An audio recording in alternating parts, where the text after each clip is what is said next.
Assalamualaikum warahmatullahi wabarakatuh.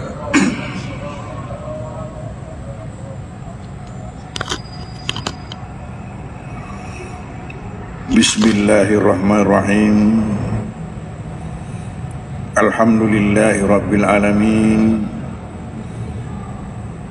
Wassalatu wassalamu ala asyrafil anbiya'il mursalin Sayyidina Muhammadin wa ala alihi wa ashabihi wa atba'ihi ajma'in.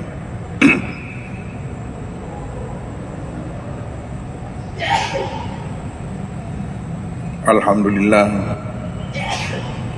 bahwa pada malam hari mubarak ini, atas rahmat Allah Subhanahu wa ta'ala, maka pengajian kita ini dapat berlangsung, di mana kita sama-sama sempat pula untuk menghadirinya.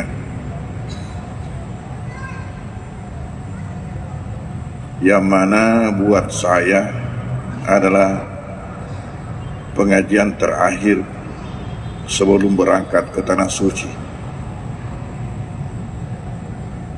Jadi saya akan libur barangkali 4 Jumat.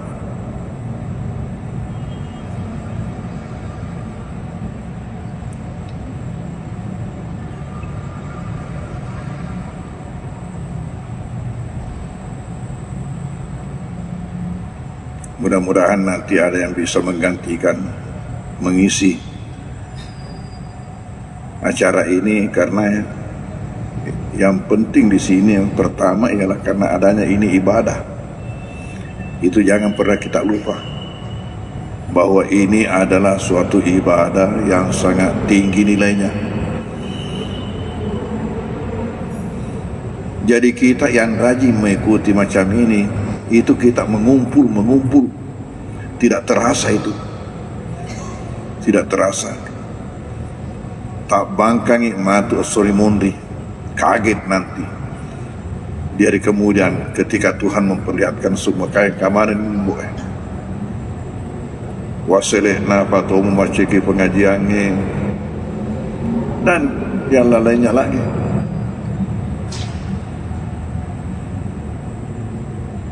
Karena sering sesuatu yang kecil itu kita pandangi enteng, ternyata besar di sisi Tuhan.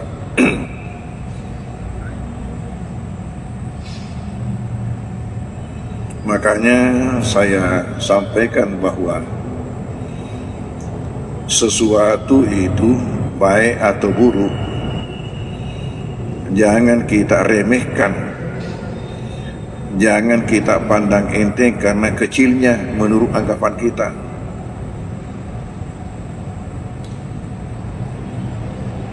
Boleh kisah dicontoh, ada masjid yang tidak memberikan kesempatan orang salat sunnah sebelum maghrib. Nah, pandang enteng miaro 2 rakaat yolona mangharibia. Padahal jelas-jelas hadisnya tidak kurang dari 5 hadis yang menunjukkan adanya salat sunat sebelum maghrib. Hanya ini tidak ada di dalam hadis paket 12, tidak ada disebutkan. Tetapi secara tersendiri banyak hadisnya, itu saya katakan tidak kurang dari 5 hadis yang menyebutkan adanya salat sunat sebelum maghrib. Mungkin karena tidak ada di dalam paket 12 itu sehingga orang ada yang menganggap enteng. 2 rakaat. Tetapi tanpa terasa yang 2 rakaat ini berapa jadinya kalau sudah 1 tahun.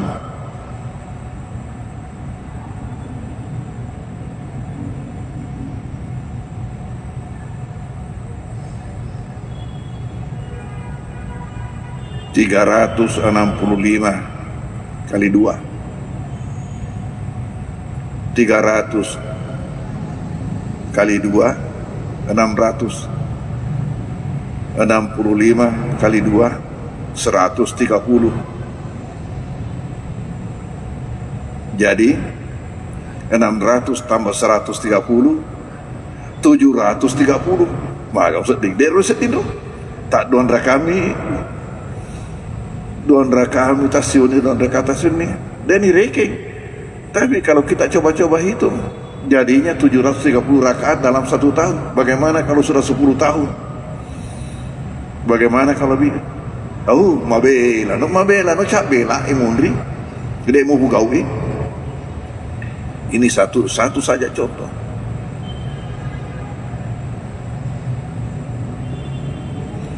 Tidak bolehnya kita memandang enteng sesuatu yang kecil menurut anggapan kita, karena bisa jadi besar di sisi Tuhan. Sebagai contoh,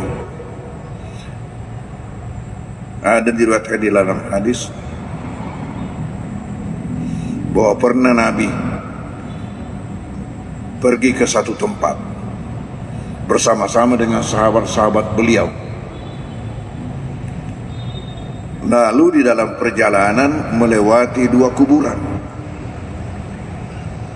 Nabi berhenti lalu mengatakan, 2 isi kuburan ini diazab, dan bukanlah diazab karena dosa besar menurutnya.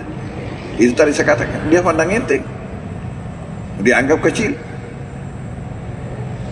Kedua orang ini diazab dan bukanlah diazab karena dosa besar menurutnya, tetapi Allah sudah menghitung dosa besar. Apa itu dosanya 2 orang ini?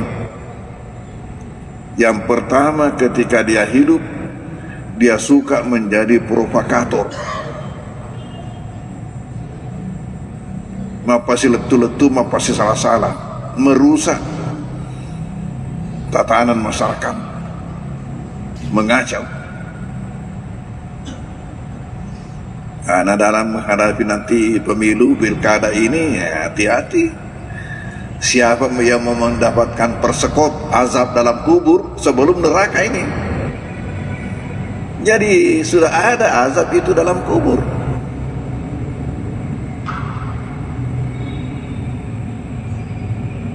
Makanya di antara doa yang disuruhkan Nabi baca itu pada waktu tahiyat itu, minta perlindungan dari azab kubur. Min fitnatil mahya wal mamat, wa min fitnatil azabil qabr, wa min fitnatil masih dajjal, wa min fitnatil nar. 4. Itu disuruh Nabi baca doa kita tahiyat, termasuk minta perlindungan dari azab kubur. Kata Nabi, kedua isi kubur ini diazab, dan keduanya tidak diazab karena dosa besar menurutnya tadi itu. Ala innahu kabir. Tapi kata Nabi, sebenarnya dia dosa besar. Dianggap apa dosanya? Yang pertama, suka jadi provokator ketika hidup. Dianggap saja itu seni. Narikuk mapasasai, wah memetin rona. Yang kedua ini tidak bersih kalau kencing. Artinya sehabis kencing. Makanya kita terutama laki-laki ya, karena kita pakai pipa, nah, jadi itu harus sudah memang keluar semua baru kita cebok. Sampai di dalam kitab itu ada disebutkan oleh ulama kita, kufar lina semakin kita kok, kufar lina seme kok, kenapa masuk ya roh capak tememu, kenapa kok gak bisa? Kalau tidak, noleh matu masuk pajak kok tumun rokok nasu. Ini kata Nabi. Lalu Nabi minta pelepah kurma yang masih basah, pelepah karoma mamatai. secara logika harus ada sahabat yang memanjat, karena tidak akan jatuh pelepah kurma itu sebelum kering, sementara diminta Nabi yang masih basah. Pada moto pala pakalu kue dek nak denger diale nareko mama tamu apa marakopi. Lalu Nabi suruh potong bagi dua, disuruh tancapkan masing-masing pada kuburan itu. Dan Nabi mengatakan, semoga azabnya diringankan oleh Allah selama daun kurma ini masih basah.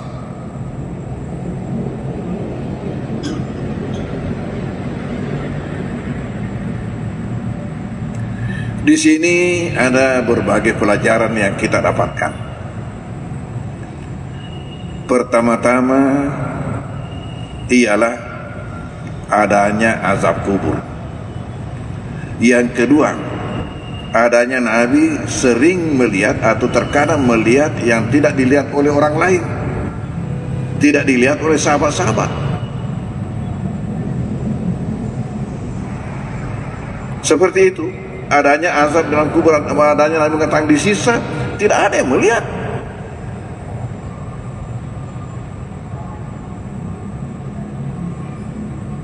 Sama waktu naiknya Nabi berkhutbah lalu mengatakan amin, amin, amin pada 3 anak tangga mimbarnya. Sahabat heran waktu turun. Maku sih kan ada kok maka tok beteku maka denengi mere amin, menresi amin, menresi amin. Nabi mengatakan tidak. Tapi tadi itu waktu saya naik, Jibril turun. Jibril turun. Dan Jibril mengatakan, semoga tidak ada dari umatmu yang diberikan usia panjang sehingga mendapatkan bulan Ramadan, bulan yang sangat mulia, bulan sangat luar biasa, tapi dibiarkan saja berlalu-lalu tidak mendapatkan berkah dan apa-apa dari bulan Ramadan. Saya sambut, amin. Begitulah. Jadi Nabi terkadang ada melihat Jibril, melihat malaikat, melihat sesuatu yang tidak dilihat oleh sahabat-sahabat yang lain. Nah, maka di sini ketika melewati kuburan ini, ternyata beliau melihat itu. Isi kubur ini diazab, tidak dilihat oleh sahabat-sahabat yang lain. Jadi pertama, adanya azab kubur. Hadis ini menyebutkan. Yang kedua, adanya Nabi biasa melihat sesuatu yang tidak dilihat oleh sahabat-sahabat. Kemudian yang ketiga, bahwasanya ternyata kita tidak boleh memandang enteng sesuatu dosa. Kita tidak boleh memandang enteng. Becuk moya roh.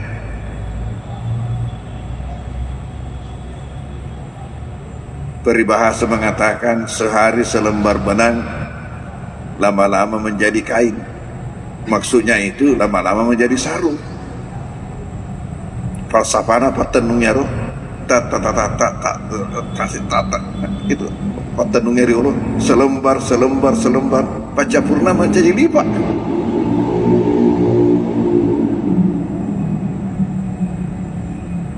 Itu yang ketiga.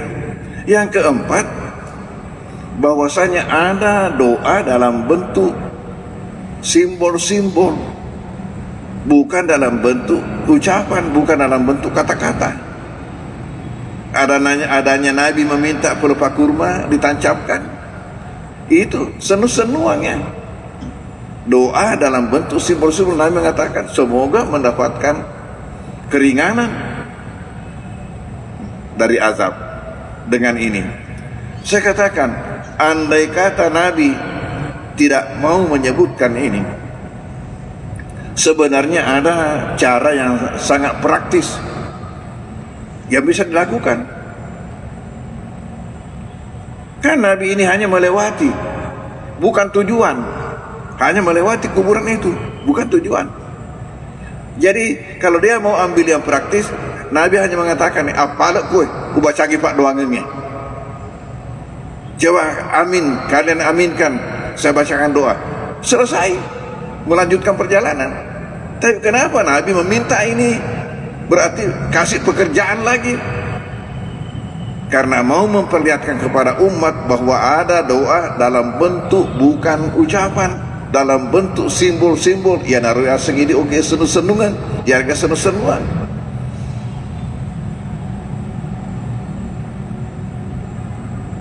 Pak Kato tu tahu nasa mana ngi bida akhirah bida mana ya tu dari masa nampu tambah-tambah grup ta. Mengapa kita disuruh mengazankan anak yang baru lahir, padahal azan itu hanya untuk salat fardu, untuk salat sunat tidak. Coba lebaran tidak azan, hari apa namanya salat id tidak azan, salat istisqa tidak azan. Coba. Tetapi kenapa ketika anak dilahirkan menyuruh mengazankan di telinga kanan, mengkamatkan di telinga kiri? Lalu Nabi mengatakan apabila itu dilakukan maka anak itu tidak suka diikut-ikuti oleh jin. Nasabah yang namanya kesurupan itu ada prosesnya. Proses kesurupan itu pertama diikuti, kemudian disentuh, yang ketiga dimasuki. Maka itu toriorota cuek-cuereng, gesa-gesang, tama-tama. Nah, sudah kesurupan. Cuek-cuereng, gesa-gesang, tama-tama.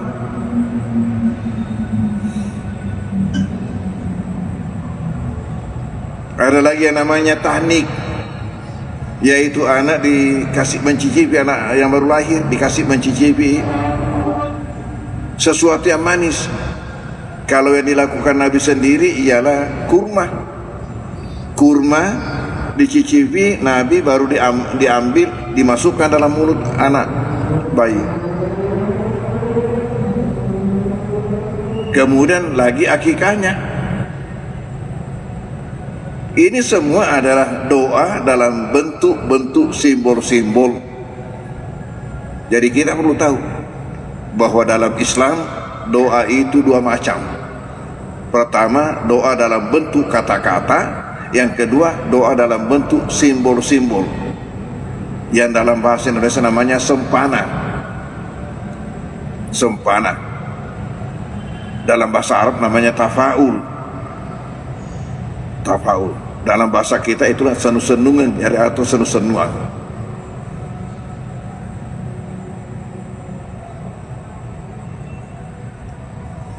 Hadirin hadirat, lalu bagaimana dengan kurban? Ternyata dengan kurban ini adalah suatu peluang besar yang diberikan Allah kepada kita, hambanya umat Islam, untuk mendapatkan kebaikan yang banyak.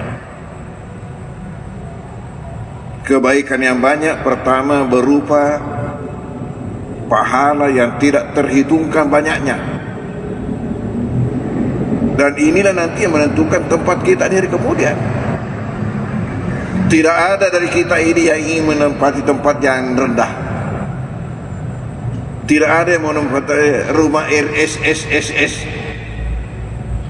Semuanya mau menempati villa, mau menempati istana.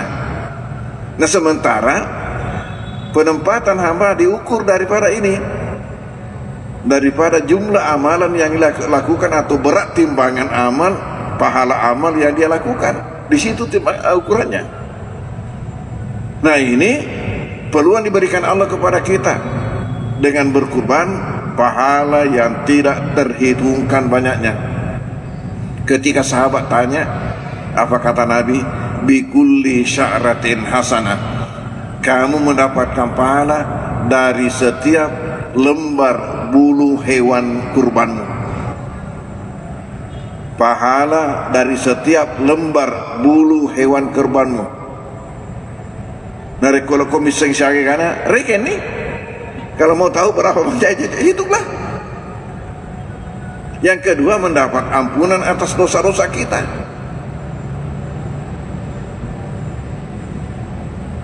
Sementara ya inilah yang memasukkan kita dalam neraka, ini dosa. Padahal Nabi mengatakan kamu mendapatkan ampunan dengan kurbanmu itu atas dosa-dosamu. Yang ketiga, ternyata berkurban ini adalah termasuk tolak bala. Tunji sahibah min syarri dunia wal akhirah, menyelamatkan yang punya daripada bahaya-bahaya dunia dan akhirat. Tolak bala. Yang keempat, bahwasanya berkurban itu menyebabkan Allah membuatkan kita tirai dari api neraka. Hijab. Man dhaha taibatan nafsu li udihati, siapa yang berkorban secara sukarela cening hati, kanat lahu hijab minan nar, maka ia mendapatkan hijab, tirai dari api neraka. Oleh karena itu kita dapat menarik kesimpulan bahwa rugilah yang punya peluang untuk berkurban lalu tidak berkurban, pasti menyesal nanti dan kemudian.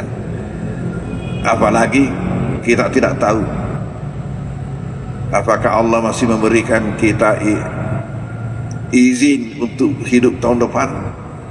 Ini kesempatan sekali setahun.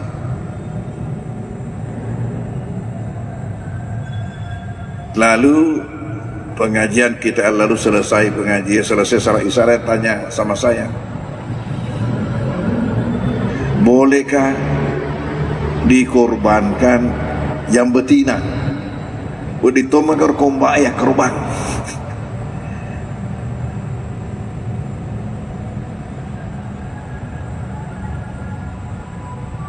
Sama na day gagah hadir witaya waktu tanero.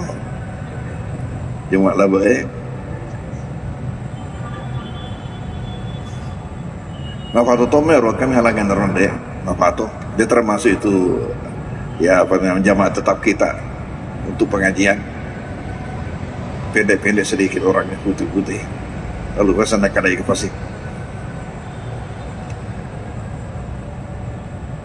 Yang betina ini tidak ada disebutkan Nabi bahwa tidak sah. Nabi mengatakan di dalam hadisnya,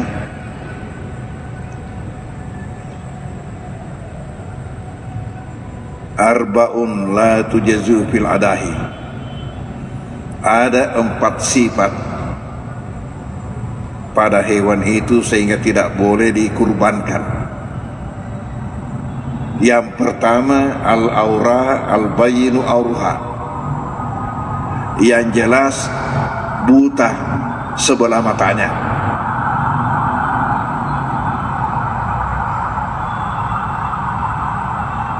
Wal maridatu al-bayinu maraduha, yang kedua yang jelas sakitnya.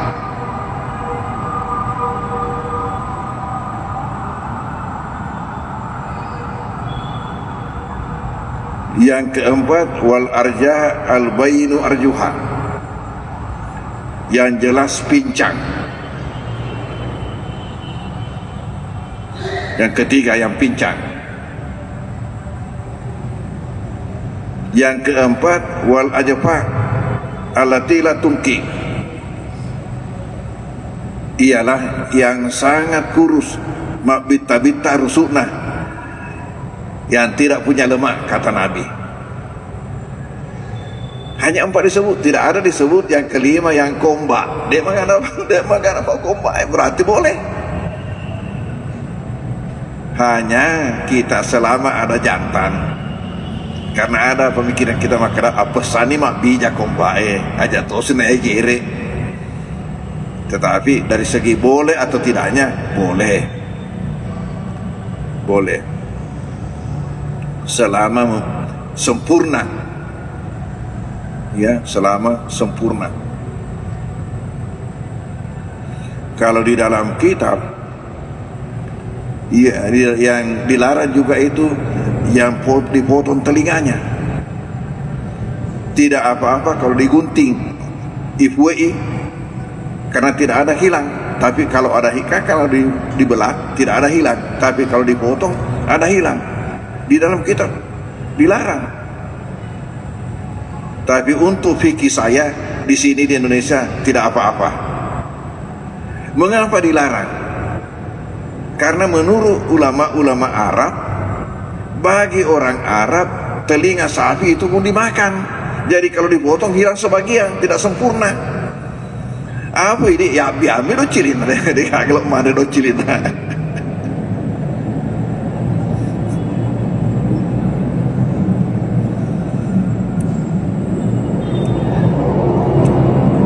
Mau dengar ceritanya Dr. Mustabin waktu sama-sama kami di Kairo.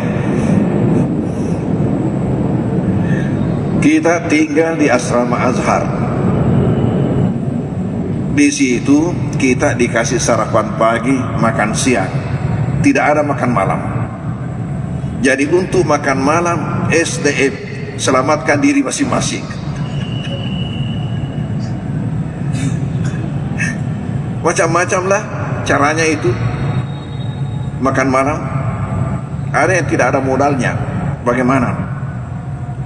Itu untuk makan siang kita dikasih 1,5 roti yang kayak baret, malebu pada baret 1,5. Ini yang tidak mau pakai modal makan malam, dia makan nasinya, dimakan separuh rotinya, yang masih utuh itu dia belah, kemudian dimasukkan nasinya sebagian, dimasukkan nasi itu dia makan malam, itu dimasukkan sebagian.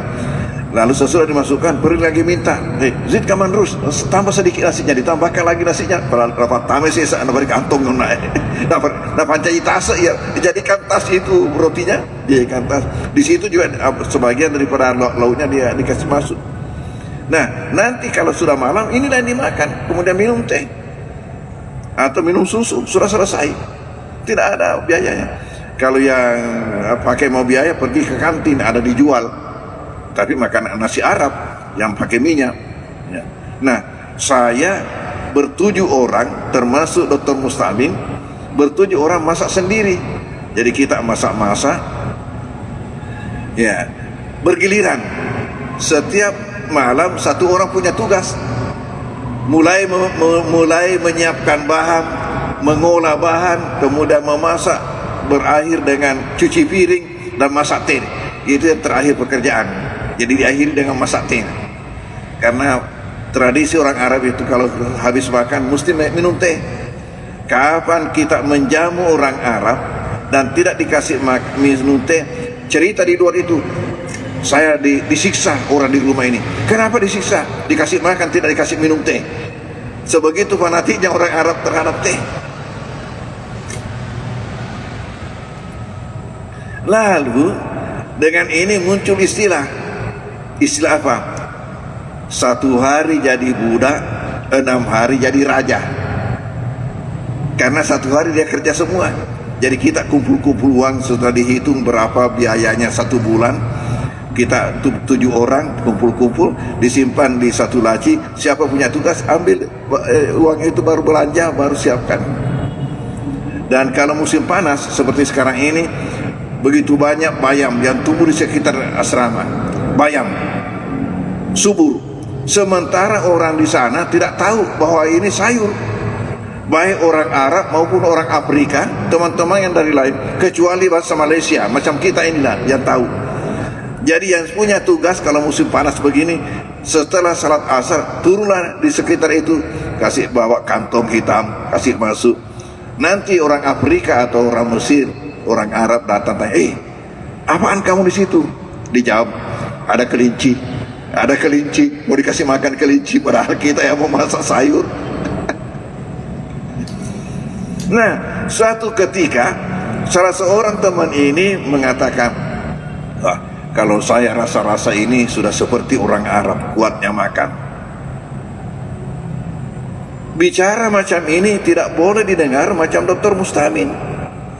Mustamin Arsyad tidak boleh mendengarkan kata-kata yang bisa memanas-manasi, terus mengatakan, iya makuto, terus udah iya makuto.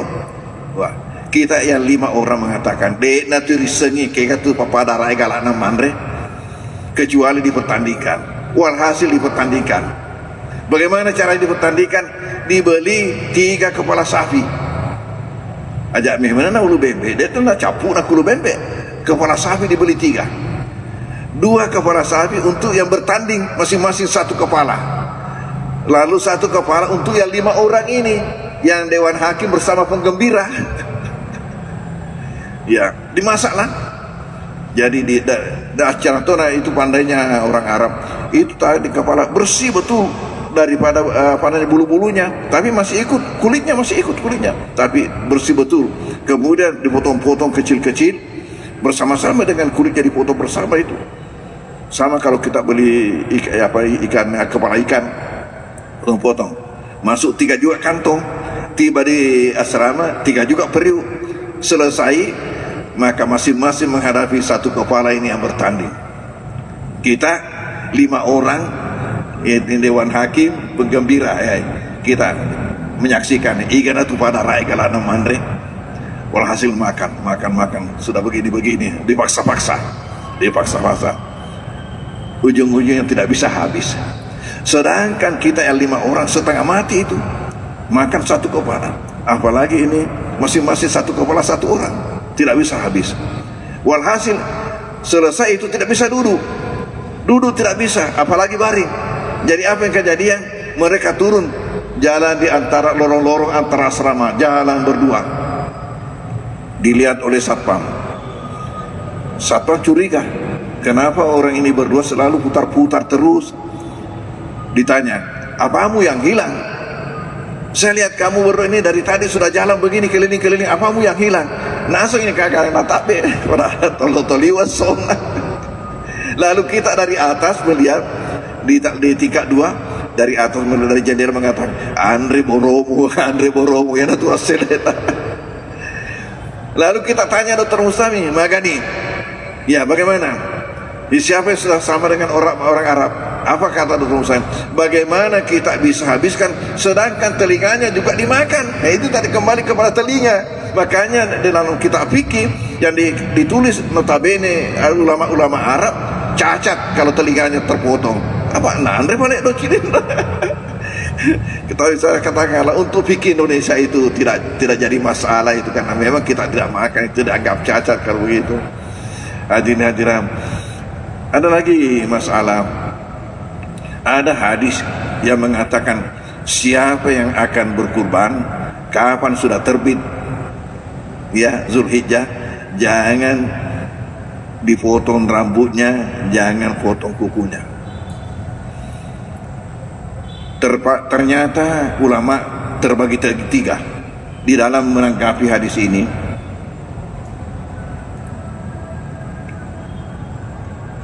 Menurut mazhab Maliki, mazhab Syafi'i, dan sebagian dari Hambali, hukumnya makruh kita memotong rambut, memotong kumis sejak tanggal 1 Zulhijjah kalau kita mau berkurban, termasuk motong kuku. Lalu menurut sebagian Hambali ada yang mengatakan haram itu dilakukan. Jadi mazhab Hambali terbagi 2, ada yang mengatakan makruh, ada yang mengatakan haram. Mazhab Maliki mengatakan makruh, Maliki dengan Syafi'i mengatakan makruh. Adapun mazhab Hanafi mengatakan itu tidak apa-apa, itu jawaz, itu hanya anjuran untuk afdalnya, tapi tidak apa-apa. Alasannya ada hadisnya Aisyah.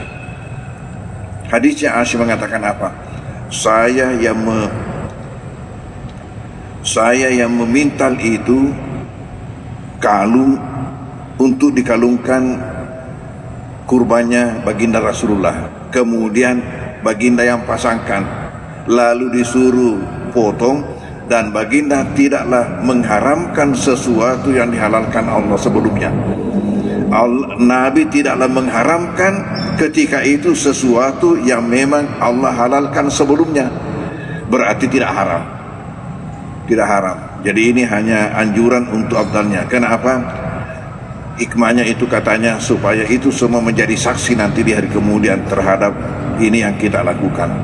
Hadirin hadirat, kiranya inilah bahasan kita Pak malam hari ini. Mudah-mudahan ada berkahnya buat kita semua. Lalu ya ada juga yang tanyakan, bolehkah orang mati dikurbankan? Mati itu ya korban. Untuk orang mati itu 3 pendapat. Ada yang mengatakan tidak boleh, ada yang mengatakan boleh kalau diwasiatkan, ada yang mengatakan boleh walaupun tidak diwasiatkan, selama anak itu mempunyai kesanggupan untuk melakukan itu dan mau berbuat bakti kepada orang tuanya. Ya, terserah kita yang mau dilalui yang mana. Tapi saya sendiri pribadi, ini yang ketiga yang saya ikuti. Artinya si anak itu kapan memiliki kesempatan, kemauan untuk melakukan itu tidak jadi masalah. Ya, tidak menjadi masalah. Kenapa? Karena adanya hadis Nabi yang mendukung. Hadis Nabi yang mendukung mengatakan apa? Ma ala adikum idza arada ayatasaddaqa lillahi sadaqatan tatawwu'in ayaj'alaha an walidayhi idza kana muslimaini wa yakunu ajruha lahuma wa lahu mislu ujurihima min ghairi ankusa min ujuri masyai. Tidak jadi masalah. Nabi mengatakan tidak jadi masalah bagi kalian jika mau melakukan suatu amal-amal sunat karena Allah untuk mengatasnamakan kedua orang tua kalian selama keduanya itu muslim, maka keduanya mendapatkan pahalanya dan kepada kamu juga akan diberikan pahala yang sama dengan diberikan kepada kedua orang tamu tanpa mengurangi sedikit pun daripada pahala keduanya. Kalau begitu dari mana dapat? Pahala bonus dari Allah, pahala bonus dari Allah akibat daripada bakti anak ini kepada orang tuanya. Tandanya sebagai anak yang tahu berbuat bakti kepada orang tuanya, yang ingat orang tuanya lalu mau berbuat kebaikan atas nama orang tuanya. Jadi itulah maka saya ikuti di pendapat yang ketiga, bahwa walaupun tidak diwasiatkan, tapi manakala anak itu memiliki kemampuan untuk masage naik sogi ya agak salah ya melakukan perbuatan baik yang sunat untuk orang tuanya. Dan Nabi mengatakan didapatkan keduanya pahalanya selama muslim. Hanya kalau tidak muslim itu tidak jadi. Wallahu a'lam bishawab. Bismillahirrahmanirrahim. Sallallahu alaihi wasallam. Allahumma anfa'na bima 'allamtana wa 'allimna ma yanfa'una wa rizqna ilma yanfa'una. Allahumma ij'alna minal ladzina yastami'una al-qawla fattabi'una ahsana. Allahumma arinal haqqa haqqan wa ittabi'na al-batila. Wa sallallahu alaihi wasallam. Al-Fatihah. A'udzu billahi minasyaitonir rajim. Bismillahirrahmanirrahim. Bismillahirrahmanirrahim. Maliki yaumiddin. Iyyaka na'budu wa iyyaka nasta'in. Ihdinas siratal mustaqim. Siratal ladzina an'amta 'alaihim waladdallin. Amin. Wassalamualaikum warahmatullahi wabarakatuh.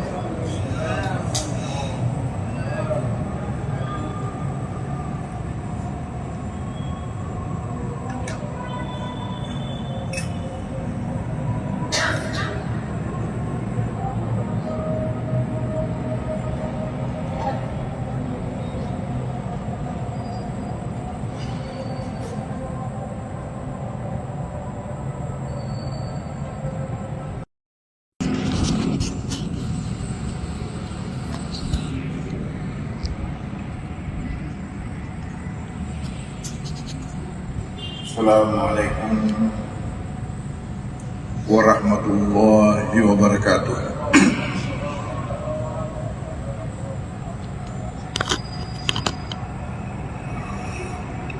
Bismillahirrahmanirrahim. Alhamdulillahi rabbil alamin. Wassalatu wassalamu ala asyrafil anbiya'il mursalin Sayyidina Muhammadin wa ala alihi wa ashabihi wa atba'ihi ajma'in.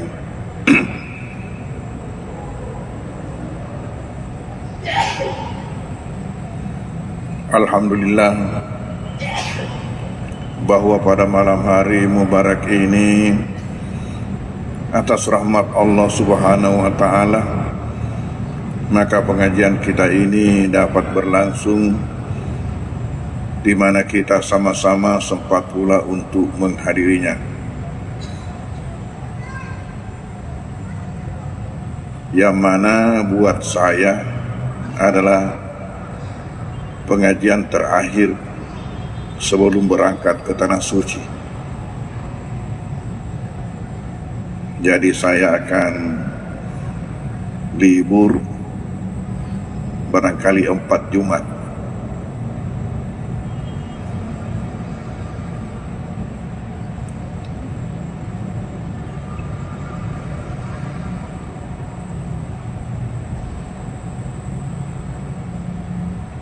Mudah-mudahan nanti ada yang bisa menggantikan, mengisi acara ini, karena yang penting di sini yang pertama ialah karena adanya ini ibadah. Itu jangan pernah kita lupa bahwa ini adalah suatu ibadah yang sangat tinggi nilainya. Jadi kita yang rajin mengikuti macam ini, itu kita mengumpul, tidak terasa itu, tidak terasa. Tak bangkangi matu sorimundi, kaget nanti. Dari kemudian ketika Tuhan memperlihatkan semua kayak kemarin waseleh napa tu memasuki pengajiannya dan yang lainnya lagi.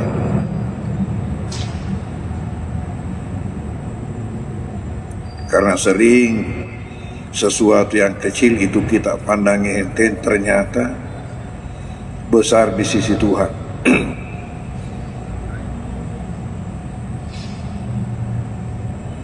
Makanya saya sampaikan bahwa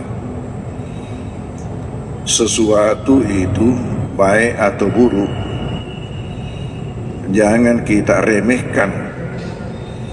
Jangan kita pandang enteng karena kecilnya menurut anggapan kita.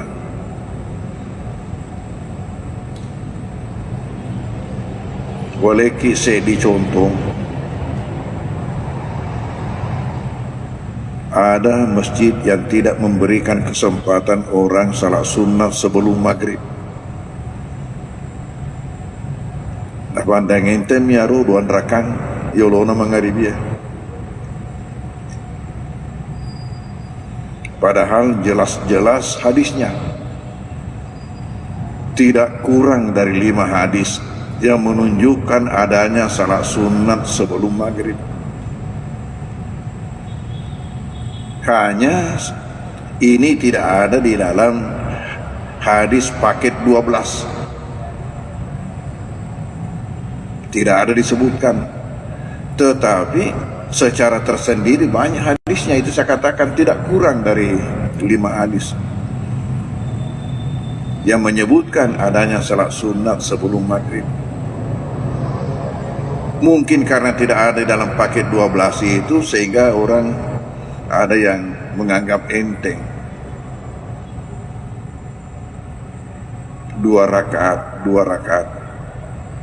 Tetapi tanpa terasa yang 2 rakaat ini berapa jadinya kalau sudah 1 tahun.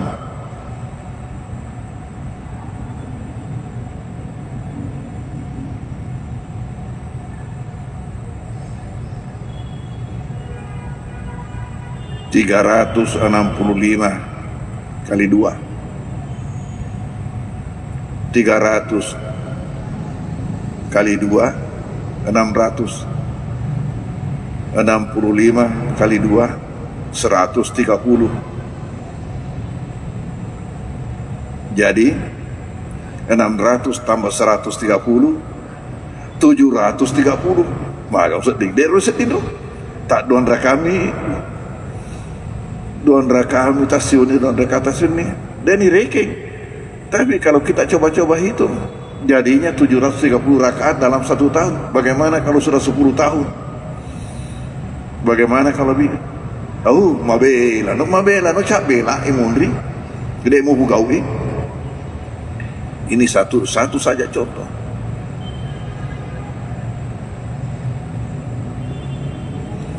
Tidak bolehnya kita memandang enteng sesuatu yang kecil menurut anggapan kita, karena bisa jadi besar di sisi Tuhan. Sebagai contoh, ada diriwayatkan di dalam hadis bahwa pernah Nabi pergi ke satu tempat bersama-sama dengan sahabat-sahabat beliau. Lalu di dalam perjalanan melewati dua kuburan. Nabi berhenti lalu mengatakan, dua isi kuburan ini diazab, dan bukanlah diazab karena dosa besar menurutnya. Itu tadi saya katakan, dia pandang enteng, dianggap kecil. Kedua orang ini diazab dan bukanlah diazab karena dosa besar menurutnya, tetapi Allah sudah menghitung dosa besar. Apa itu dosanya dua orang ini? Yang pertama, ketika dia hidup, dia suka menjadi provokator, mapasi letu-letu, mapasi salah-salah, merusak tatanan masyarakat, mengacau. Nah, dalam menghadapi nanti pemilu pilkada ini, hati-hati. Siapa yang mau mendapatkan persekop azab dalam kubur sebelum neraka ini? Jadi sudah ada azab itu dalam kubur.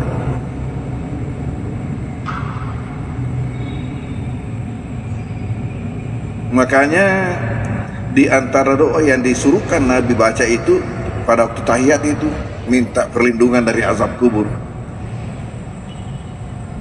Min fitnatil mahya wal mamat, wa min fitnatil azabil qabr, wa min fitnatil masih dajjal, wa min fitnatil nar. Empat.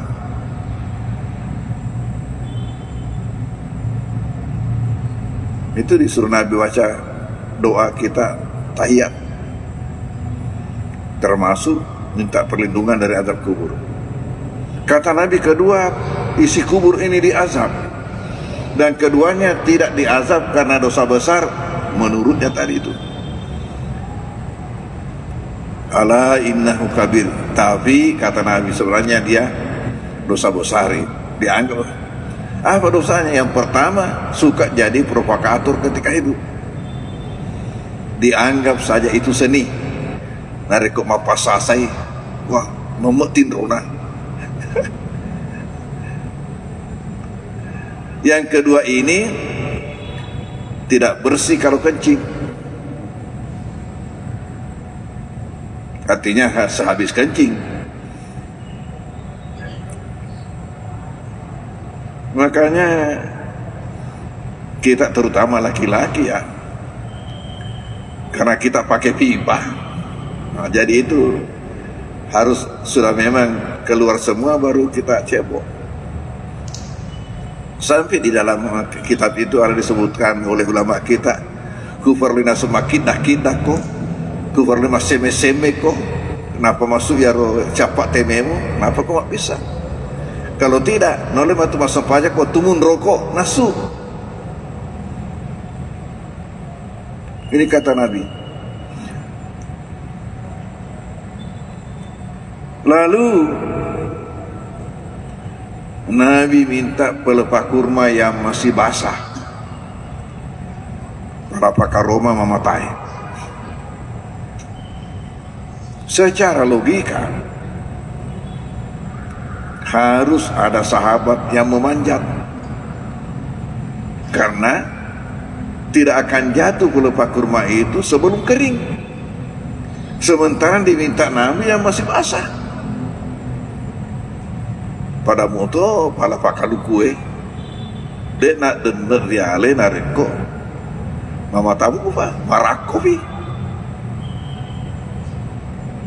Lalu Nabi suruh potong bagi dua, disuruh tancapkan masing-masing pada kuburan itu, dan Nabi mengatakan semoga azabnya diringankan oleh Allah selama daun kurma ini masih basah.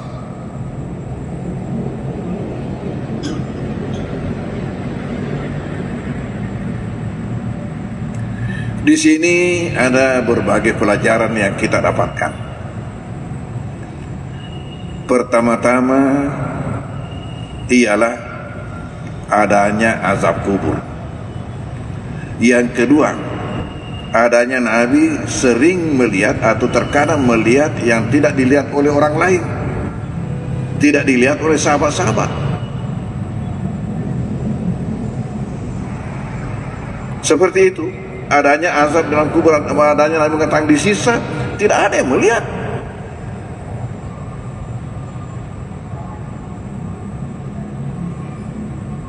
Sama waktu naiknya Nabi berkhutbah lalu mengatakan amin, amin, amin pada 3 anak tangga mimbarnya.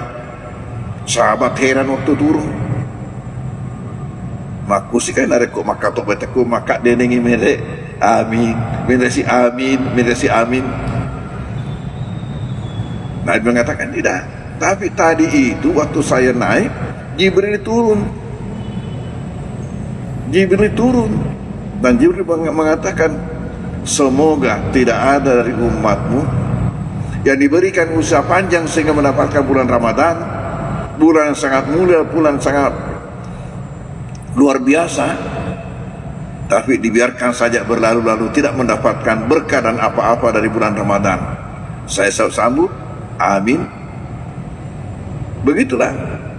Jadi Nabi terkadang ada melihat Jibril, melihat malaikat, melihat sesuatu yang tidak dilihat oleh sahabat-sahabat yang lain. Nah, maka di sini ketika melewati kuburan ini, ternyata beliau melihat itu. Isi kubur ini diazab, tidak dilihat oleh sahabat-sahabat yang lain. Jadi pertama, adanya azab kubur. Hadis ini menyebutkan. Yang kedua, adanya Nabi biasa melihat sesuatu yang tidak dilihat oleh sahabat-sahabat. Kemudian yang ketiga, bahwasanya ternyata kita tidak boleh memandang enteng sesuatu dosa. Kita tidak boleh memandang enteng. Becuk moya roh.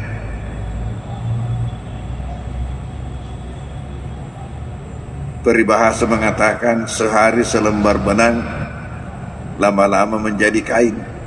Maksudnya itu lama-lama menjadi sarung. Falsafana patenungnya roh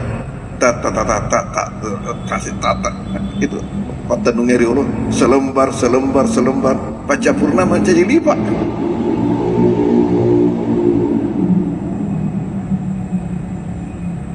Itu yang ketiga. Yang keempat, bahwasanya ada doa dalam bentuk simbol-simbol, bukan dalam bentuk ucapan, bukan dalam bentuk kata-kata. Adanya Nabi meminta pelepah kurma ditancapkan, itu senu-senuannya doa dalam bentuk simbol-simbol. Nabi mengatakan semoga mendapatkan keringanan dari azab dengan ini. Saya katakan, andai kata Nabi tidak mau menyebutkan ini, sebenarnya ada cara yang sangat praktis yang bisa dilakukan.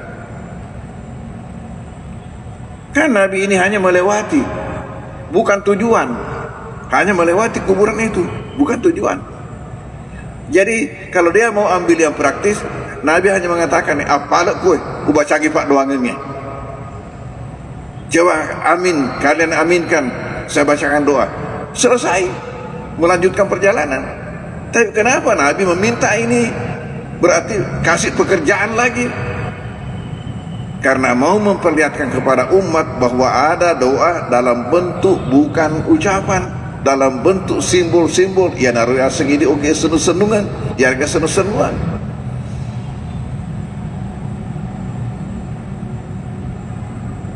Pak kata tu tahu nasa mana ngi bida akhirah bida mana ya tu dari masa nambu tambah-tambah geruta. Mengapa kita disuruh mengazankan anak yang baru lahir, padahal azan itu hanya untuk salat fardu. Untuk salat sunat tidak. Coba Lebaran tidak azan.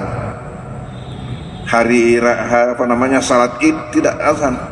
Salat istisqa tidak azan. Coba. Tetapi kenapa ketika anak dilahirkan menyuruh mengazankan di telinga kanan, mengkamatkan di telinga kiri? Lalu Nabi mengatakan apabila itu dilakukan maka anak itu tidak suka diikut-ikuti oleh jin. Nasabah yang namanya kesurupan itu ada prosesnya. Proses kesurupan itu pertama diikuti, kemudian disentuh, yang ketiga dimasuki.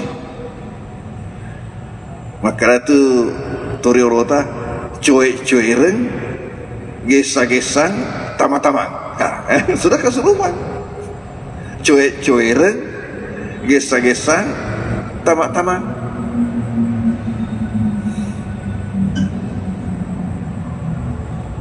Ada lagi yang namanya tahnik, yaitu anak dikasih mencicipi, anak yang baru lahir dikasih mencicipi sesuatu yang manis. Kalau yang dilakukan Nabi sendiri ialah kurma. Kurma dicicipi Nabi, baru diambil dimasukkan dalam mulut anak bayi. Kemudian lagi akikahnya. Ini semua adalah doa dalam bentuk-bentuk simbol-simbol. Jadi kita perlu tahu bahwa dalam Islam doa itu dua macam. Pertama, doa dalam bentuk kata-kata. Yang kedua, doa dalam bentuk simbol-simbol, yang dalam bahasa Indonesia namanya sempana. Sempana. Dalam bahasa Arab namanya tafaul. Tafaul. Dalam bahasa kita itulah senu-senungan atau senu-senuan.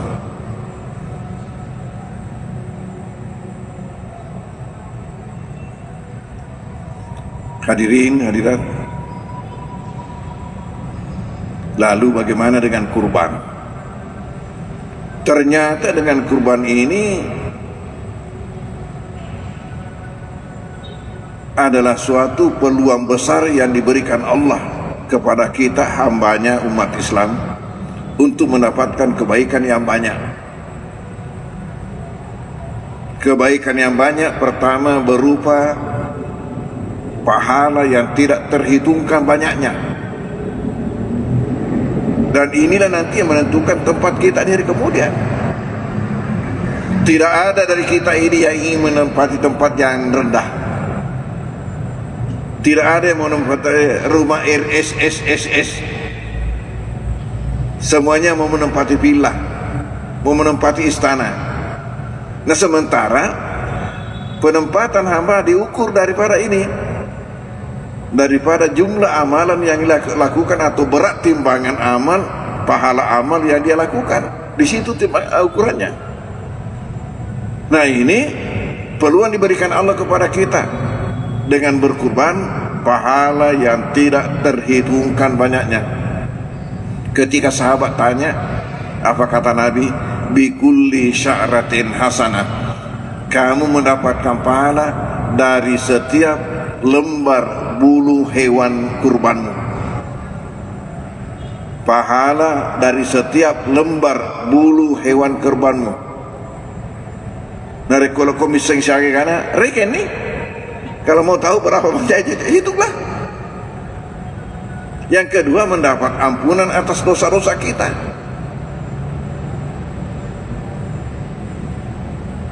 Sementara ya inilah yang memasukkan kita dalam neraka, ini dosa.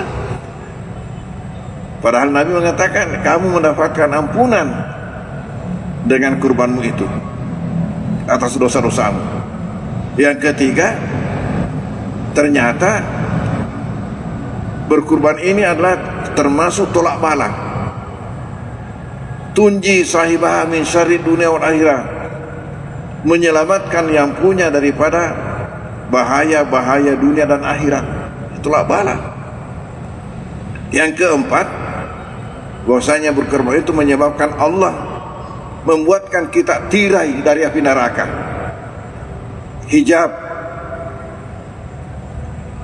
Man dhaha taibatan nafsu li udihati, siapa yang berkorban secara sukarela cening hati, kanat lahu hijab minan nar, maka ia mendapatkan hijab, tirai dari api neraka.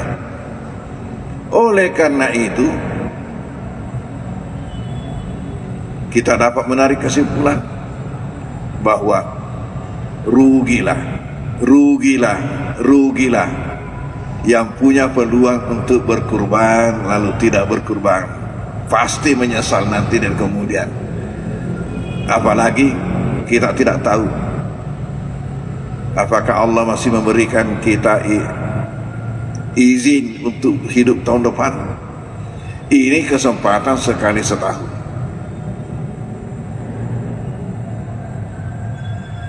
Lalu pengajian kita lalu selesai pengajian, selesai salat isya, tanya sama saya, bolehkah dikorbankan yang betina? Ditoma korban ya korban.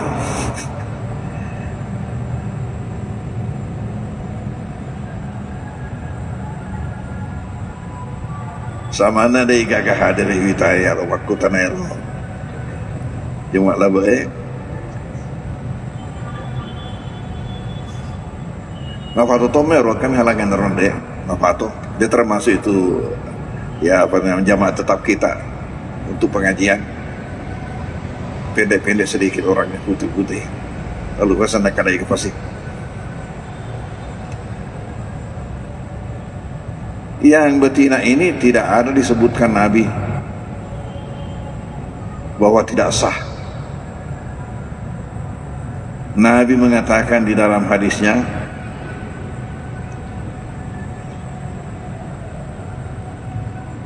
arba'un la tujazu fil adahi. Ada 4 sifat pada hewan itu sehingga tidak boleh dikurbankan. Yang pertama, al-aura al-bayinu auruha, yang jelas buta sebelah matanya.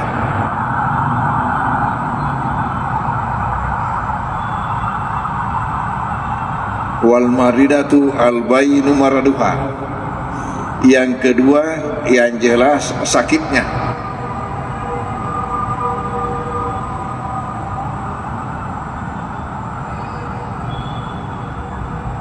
Yang keempat, wal arjah al-bayinu arjuha, yang jelas pincang. Yang ketiga yang pincang. Yang keempat, wal ajfa allati la tunki, ialah yang sangat kurus, mabita-bita rusukna, yang tidak punya lemak, kata Nabi. Hanya 4 disebut, tidak ada disebut yang kelima yang komba. Dia makan apa komba, berarti boleh. Hanya kita selama ada jantan. Karena ada pemikiran kita makan apa sani mak bijak komba aja terus naik jere. Tetapi dari segi boleh atau tidaknya, boleh. Boleh. Selama sempurna. Ya, selama sempurna. Kalau di dalam kitab ya, yang dilarang juga itu yang dipotong telinganya. Tidak apa-apa kalau digunting ifwi, karena tidak ada hilang. Tapi kalau ada hika, kalau dibelah tidak ada hilang. Tapi kalau dipotong ada hilang. Di dalam kitab dilarang. Tapi untuk fikih saya di sini di Indonesia tidak apa-apa. Mengapa dilarang? Karena menurut ulama-ulama Arab, bagi orang Arab telinga sapi itu pun dimakan. Jadi kalau dipotong hilang sebagian, tidak sempurna. Apa ini? Ya ambil docilin. Dia kalau mana docilin.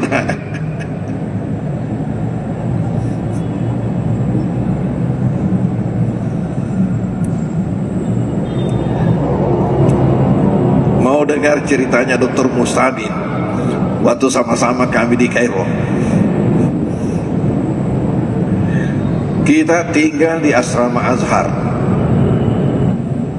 Di situ kita dikasih sarapan pagi, makan siang, tidak ada makan malam. Jadi untuk makan malam SDM, selamatkan diri masing-masing. Macam-macam lah caranya itu makan malam. Ada yang tidak ada modalnya. Bagaimana?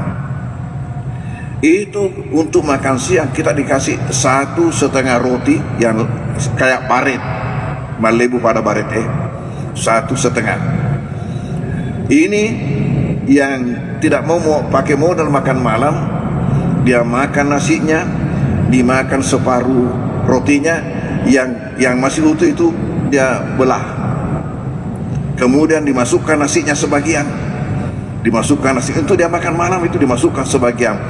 Lalu sesudah dimasukkan, pergi lagi minta, Zid kaman terus, tambah sedikit nasinya, ditambahkan lagi nasinya. Dapat tames sisa, dari kantong naik, dapat jadi tas, ya dijadikan tas itu rotinya, dijadikan tas. Di situ juga sebagian daripada lauknya dia dikasih masuk. Nah, nanti kalau sudah malam, inilah yang dimakan, kemudian minum teh atau minum susu, sudah selesai, tidak ada biayanya. Kalau yang pakai mau biaya, pergi ke kantin, ada dijual. Tapi makan nasi Arab yang pakai minyak. Ya. Nah, saya ber-7 orang, termasuk Dr. Mustabin, ber-7 orang masak sendiri. Jadi kita masak-masak, ya, bergiliran. Setiap malam satu orang punya tugas.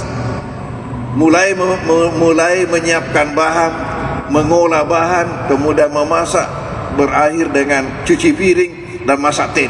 Itu yang terakhir pekerjaan. Jadi diakhiri dengan masak teh. Karena tradisi orang Arab itu kalau habis makan mesti minum teh. Kapan kita menjamu orang Arab dan tidak dikasih minum teh, cerita di luar itu, saya disiksa orang di rumah ini. Kenapa disiksa? Dikasih makan, tidak dikasih minum teh. Sebegitu fanatiknya orang Arab terhadap teh. Lalu dengan ini muncul istilah apa? 1 hari jadi budak, 6 hari jadi raja. Karena 1 hari dia kerja semua.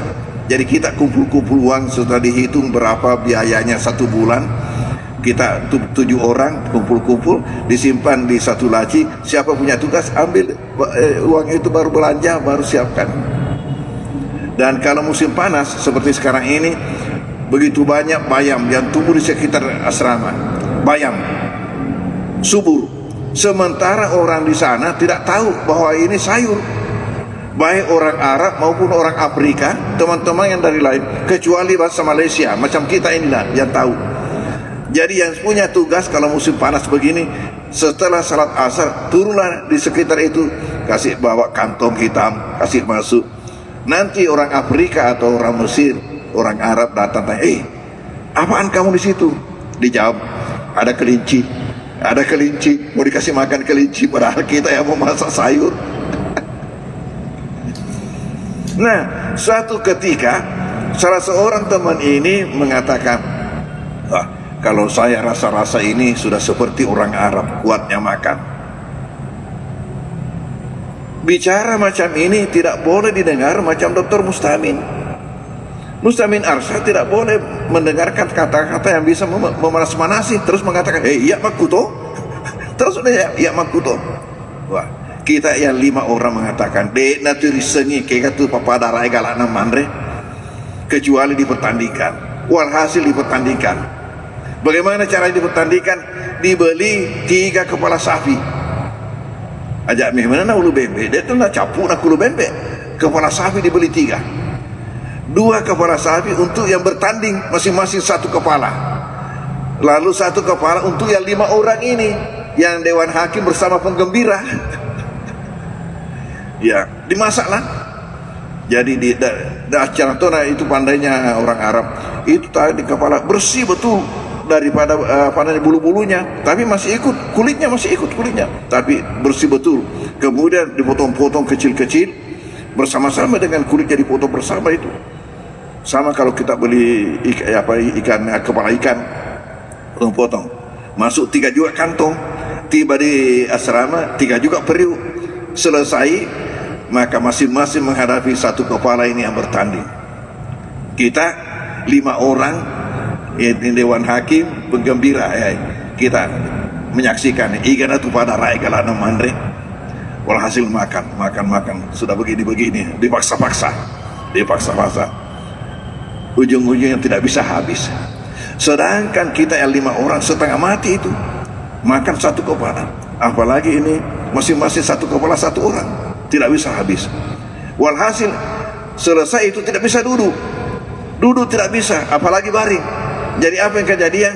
Mereka turun jalan di antara lorong-lorong antara asrama, jalan berdua. Dilihat oleh satpam curiga, kenapa orang ini berdua selalu putar-putar terus. Ditanya, apamu yang hilang? Saya lihat kamu berdua ini dari tadi sudah jalan begini keliling-keliling, apamu yang hilang? Nasa ini kagak natape pada toliwas sona. Lalu kita dari atas melihat di tingkat 2, dari atas dari jendela mengatakan, Andre Boromo yang itu aseleta. Lalu kita tanya Dr. Mustami Magani, ya bagaimana? Siapa yang sudah sama dengan orang Arab? Apa kata Dr. Mustami? Bagaimana kita bisa habiskan sedangkan telinganya juga dimakan? Itu tadi kembali kepada telinga. Makanya dalam kitab fikih yang ditulis notabene ulama-ulama Arab, cacat kalau telinganya terpotong. Apa? Andre balik docilin. Kita bisa katakan untuk fikih Indonesia itu tidak jadi masalah itu, karena memang kita tidak makan, itu dianggap cacat kalau begitu.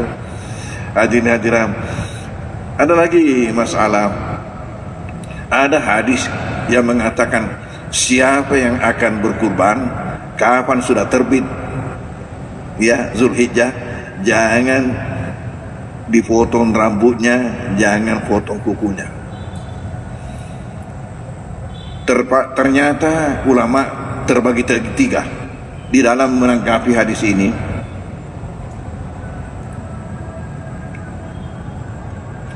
Menurut mazhab Maliki, mazhab Syafi'i dan sebagian dari Hambali, hukumnya makruh kita memotong rambut, memotong kumis sejak tanggal 1 Zulhijjah kalau kita mau berkurban, termasuk motong kuku. Lalu menurut sebagian Hambali ada yang mengatakan haram itu dilakukan. Jadi mazhab Hambali terbagi 2, ada yang mengatakan makruh, ada yang mengatakan haram. Mazhab Maliki mengatakan makruh, Maliki dengan Syafi'i mengatakan makruh. Adapun mazhab Hanafi mengatakan itu tidak apa-apa, itu jawaz, itu hanya anjuran untuk afdalnya, tapi tidak apa-apa. Alasannya ada hadisnya Aisyah. Hadisnya Aisyah mengatakan apa? Saya yang memintal itu kalung untuk dikalungkan kurbannya baginda Rasulullah. Kemudian baginda yang pasangkan, lalu disuruh potong, dan baginda tidaklah mengharamkan sesuatu yang dihalalkan Allah sebelumnya. Nabi tidaklah mengharamkan ketika itu sesuatu yang memang Allah halalkan sebelumnya, berarti tidak haram. Jadi ini hanya anjuran untuk afdalnya. Kenapa? Hikmahnya itu katanya supaya itu semua menjadi saksi nanti di hari kemudian terhadap ini yang kita lakukan. Hadirin hadirat, kiranya inilah bahasan kita Pak malam hari ini. Mudah-mudahan ada berkahnya buat kita semua. Lalu ya ada juga yang tanyakan, bolehkah orang mati dikurbankan? Tomate ya korban. Untuk orang mati itu 3 pendapat. Ada yang mengatakan tidak boleh, ada yang mengatakan boleh kalau diwasiatkan, ada yang mengatakan boleh walaupun tidak diwasiatkan, selama anak itu mempunyai kesanggupan untuk melakukan itu dan mau berbuat bakti kepada orang tuanya. Ya, terserah kita yang mau dilalui yang mana. Tapi saya sendiri pribadi, ini yang ketiga yang saya ikuti. Artinya si anak itu kapan memiliki kesempatan, kemauan untuk melakukan itu tidak jadi masalah. Ya, tidak menjadi masalah. Kenapa? Karena adanya hadis Nabi yang mendukung. Hadis Nabi yang mendukung mengatakan apa? Ma ala adikum idza arada ayatasaddaqa lillahi sadaqata tawu'in ayaj'alaha an walidayhi idza kana muslimaini wa yakunu ajruha lahuma wa lahu mislu ujurihima min ghairi ankusa min ujuri masyai. Tidak jadi masalah. Nabi mengatakan tidak jadi masalah bagi kalian jika mau melakukan suatu amal-amal sunnat karena Allah untuk mengatasnamakan kedua orang tua kalian selama keduanya itu muslim, maka keduanya mendapatkan pahalanya dan kepada kamu juga akan diberikan pahala yang sama dengan diberikan kepada kedua orang tamu tanpa mengurangi sedikit pun daripada pahala keduanya. Kalau begitu dari mana dapat? Pahala bonus dari Allah, pahala bonus dari Allah akibat daripada bakti anak ini kepada orang tuanya. Tandanya sebagai anak yang tahu berbuat bakti kepada orang tuanya, yang ingat orang tuanya lalu mau berbuat kebaikan atas nama orang tuanya. Jadi itulah maka saya ikuti di pendapat yang ketiga, bahwa walaupun tidak diwasiatkan, tapi manakala anak itu memiliki kemampuan untuk melakukan masage naik sogi ya kasalanat ya melakukan perbuatan baik yang sunat untuk orang tuanya. Dan Nabi mengatakan didapatkan keduanya pahalanya selama muslim. Hanya kalau tidak muslim itu tidak jadi. Wallahu a'lam bishawab. Bismillahirrahmanirrahim. Sallallahu alaihi wasallam. Allahumma anfa'na bima 'allamtana wa 'allimna ma yanfa'una warzuqna ilma yanfa'una. Allahumma ij'alna minal ladzina yastami'una al-qawla fattabi'una ahsana. Allahumma arinal haqqa haqqan wa arina al-batila batila. Wa sallallahu alaihi wasallam. Al-Fatihah. A'udzu billahi minasyaitonir rajim. Bismillahirrahmanirrahim. Bismillahirrahmanirrahim. Maliki yaumiddin. Iyyaka na'budu wa iyyaka nasta'in. Ihdinas siratal mustaqim. Siratal ladzina an'amta 'alaihim waladdallin. Amin. Wassalamualaikum warahmatullahi wabarakatuh.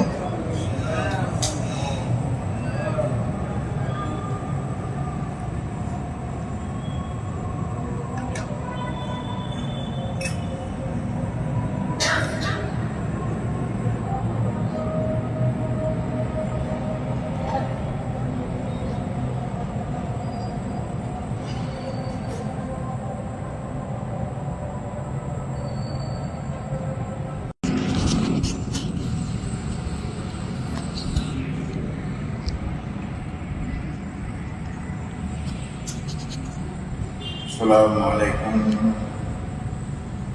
warahmatullahi wabarakatuh.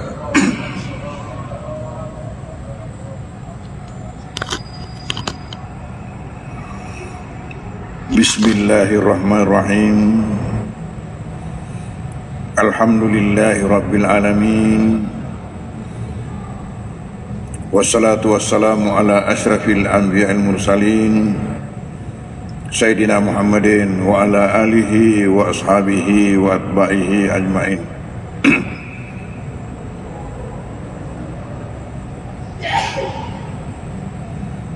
Alhamdulillah bahwa pada malam hari mubarak ini atas rahmat Allah Subhanahu wa taala maka pengajian kita ini dapat berlangsung, di mana kita sama-sama sempat pula untuk menghadirinya.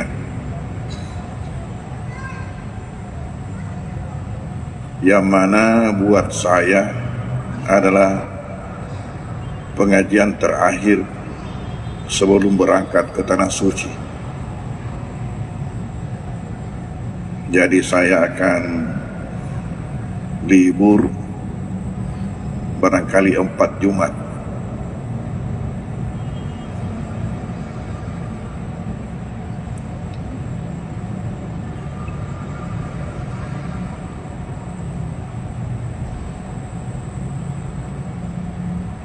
Mudah-mudahan nanti ada yang bisa menggantikan, mengisi acara ini karena yang penting di sini yang pertama ialah karena adanya ini ibadah. Itu jangan pernah kita lupa bahwa ini adalah suatu ibadah yang sangat tinggi nilainya. Jadi kita yang rajin mengikuti macam ini, itu kita mengumpul, tidak terasa itu, tidak terasa. Tak bangkangi matu sorimondi, kaget nanti. Di hari kemudian ketika Tuhan memperlihatkan semua kayak kamarin boleh. Waseleh napa tu memasuki pengajiannya dan yang lainnya lagi.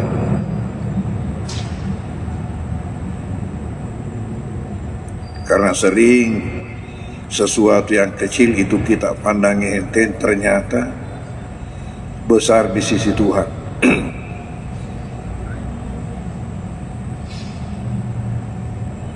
Makanya saya sampaikan bahwa sesuatu itu baik atau buruk jangan kita remehkan, jangan kita pandang enteng karena kecilnya menurut anggapan kita.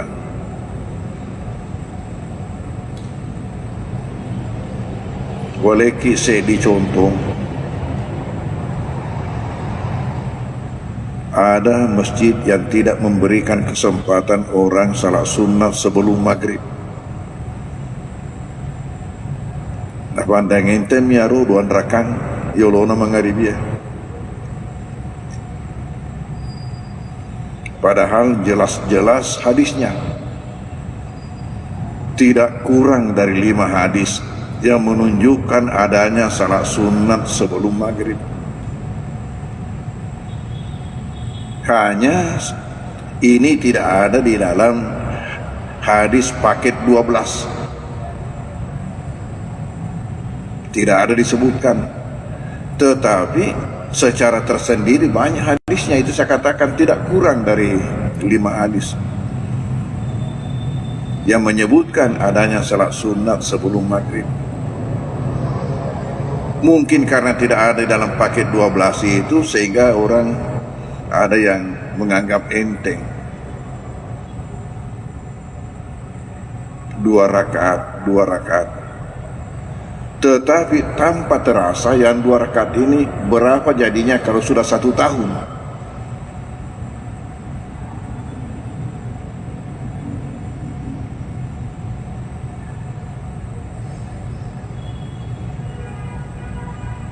$365 kali 2, 300 kali 2, 600. 65 kali 2, 130. Jadi 600 tambah 130, 730. Maka sedih dero tak duandra kami tasuni duandra kata sini dan ranking. Tapi kalau kita coba-coba hitung, jadinya 730 rakaat dalam 1 tahun. Bagaimana kalau sudah 10 tahun? Bagaimana kalau lebih? Oh, mabela, no cak bela imundri. Gede mau bugawi. Ini satu saja contoh.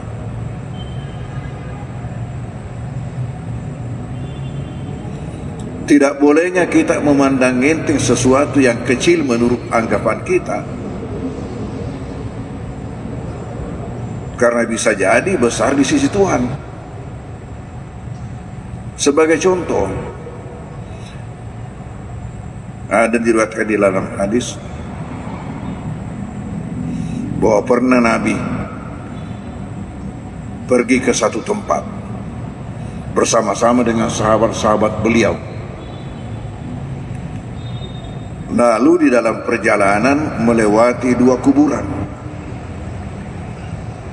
Nabi berhenti lalu mengatakan, 2 isi kuburan ini diazab, dan bukanlah diazab karena dosa besar menurutnya. Itu tadi saya katakan, dia pandang enteng, dianggap kecil. Kedua orang ini diazab, dan bukanlah diazab karena dosa besar menurutnya, tetapi Allah sudah menghitung dosa besar.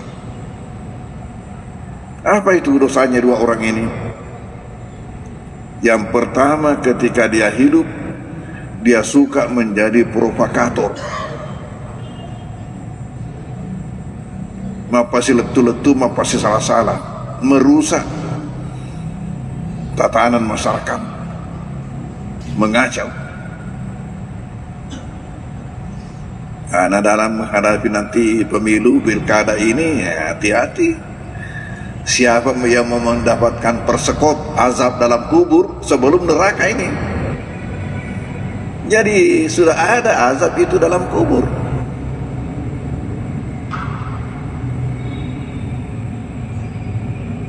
Makanya di antara doa yang disuruhkan Nabi baca itu pada waktu tahiyat itu, minta perlindungan dari azab kubur. Min fitnatil mahya wal mamat, wa min fitnatil azabil qabr, wa min fitnatil masih dajjal, wa min fitnatil nar. Empat.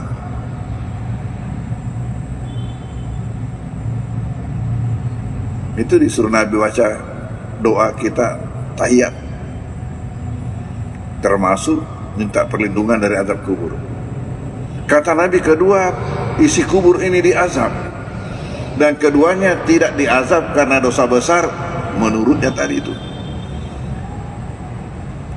Ala innahu kabir, tapi kata Nabi sebenarnya dia dosa besar. Dianggap apa dosanya? Yang pertama, suka jadi provokator ketika hidup. Dianggap saja itu seni, narikuk mapasasai, wah memetin rona. Yang kedua ini tidak bersih kalau kencing, artinya sehabis kencing.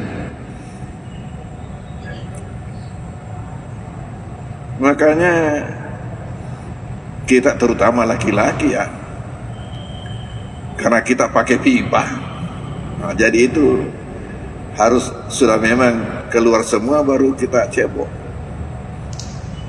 Sampai di dalam kitab itu ada disebutkan oleh ulama kita, kufar lina semakin dah kok, kufar lina seme kok, kenapa masuk ya roh capak tememu, kenapa kok tak bisa? Kalau tidak, noleh matu masuk pajak kok tumun rokok nasu. Ini kata Nabi. Lalu Nabi minta pelepah kurma yang masih basah. Para pakar Roma mematai. Secara logika harus ada sahabat yang memanjat, karena tidak akan jatuh pelepah kurma itu sebelum kering. Sementara diminta Nabi yang masih basah. Pada moto pala pakalu kue dek nak denger diale nareko mama tamu apa marakofi. Lalu Nabi suruh potong bagi dua, disuruh tancapkan masing-masing pada kuburan itu, dan Nabi mengatakan semoga azabnya diringankan oleh Allah selama daun kurma ini masih basah.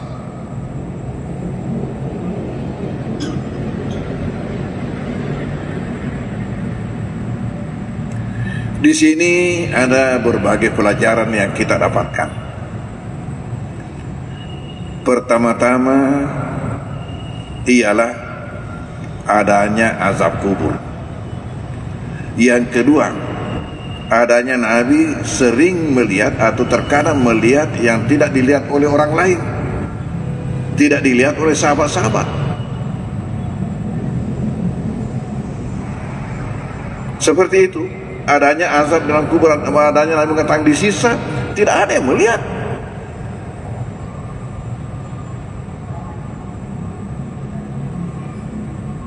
Sama waktu naiknya Nabi berkhutbah lalu mengatakan amin, amin, amin pada 3 anak tangga mimbarnya. Sahabat heran waktu turun. Maku sih kan ada kok maka tok betaku maka denengi mere amin, meresi amin, meresi amin. Nabi mengatakan tidak.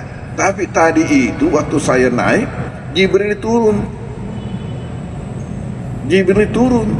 Dan Jibril mengatakan, semoga tidak ada dari umatmu yang diberikan usia panjang sehingga mendapatkan bulan Ramadan, bulan yang sangat mulia, bulan sangat luar biasa, tapi dibiarkan saja berlalu-lalu tidak mendapatkan berkah dan apa-apa dari bulan Ramadan.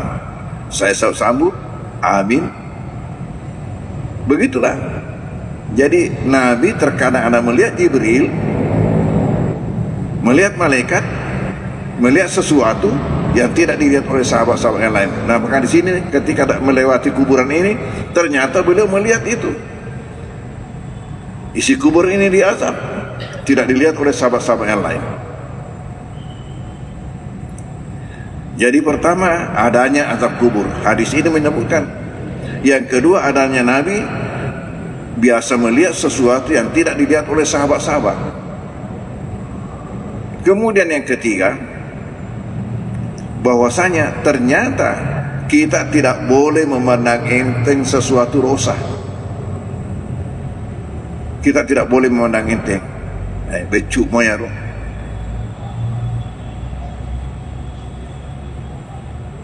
Peribahasa mengatakan sehari selembar benang lama-lama menjadi kain. Maksudnya itu lama-lama menjadi sarung. Falsafana patenungnya roh kasih tata itu patenungnya roh selembar paca purnama jadi lipat.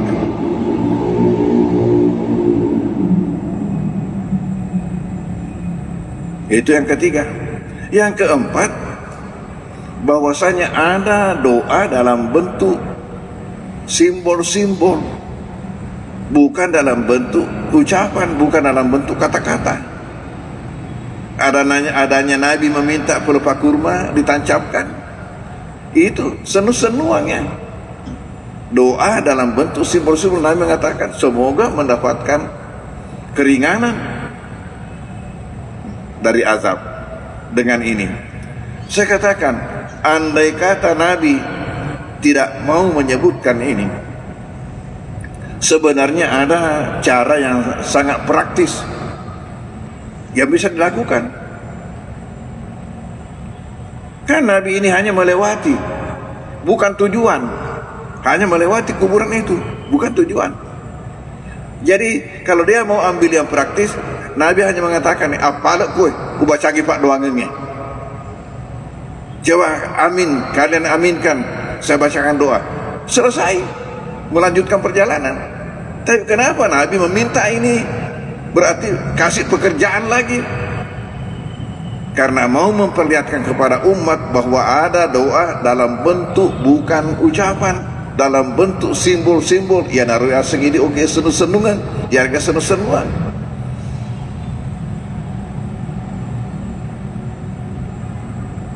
Pak Kato tu tahu nasa mana ngi bida akhirah bida amanang ya tu. Dari masa nambo tambah-tambah geruta. Mengapa kita disuruh mengazankan anak yang baru lahir? Padahal azan itu hanya untuk salat fardu. Untuk salat sunat tidak. Coba lebaran tidak azan. Hari salat Id tidak azan. Salat istisqa tidak azan. Coba. Tetapi kenapa ketika anak dilahirkan menyuruh mengazankan di telinga kanan, mengkamatkan di telinga kiri? Lalu Nabi mengatakan apabila itu dilakukan maka anak itu tidak suka diikut-ikuti oleh jin. Nasabah yang namanya kesurupan itu ada prosesnya. Proses kesurupan itu pertama diikuti, kemudian disentuh, yang ketiga dimasuki. Maka itu Toriorota cuek-cuek reng, gesa-gesan, tama-tama. Sudah kesurupan. Cuek-cuek reng, gesa-gesan, tama-tama.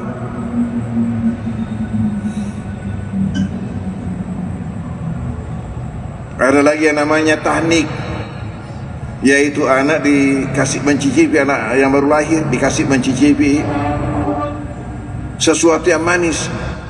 Kalau yang dilakukan Nabi sendiri ialah kurma. Kurma dicicipi Nabi, baru diambil, dimasukkan dalam mulut anak bayi. Kemudian lagi akikahnya. Ini semua adalah doa dalam bentuk-bentuk simbol-simbol. Jadi kita perlu tahu bahwa dalam Islam doa itu dua macam. Pertama, doa dalam bentuk kata-kata. Yang kedua, doa dalam bentuk simbol-simbol, yang dalam bahasa Indonesia namanya sempana. Sempana. Dalam bahasa Arab namanya tafaul. Tafaul. Dalam bahasa kita itulah senu-senungan atau senu-senuan.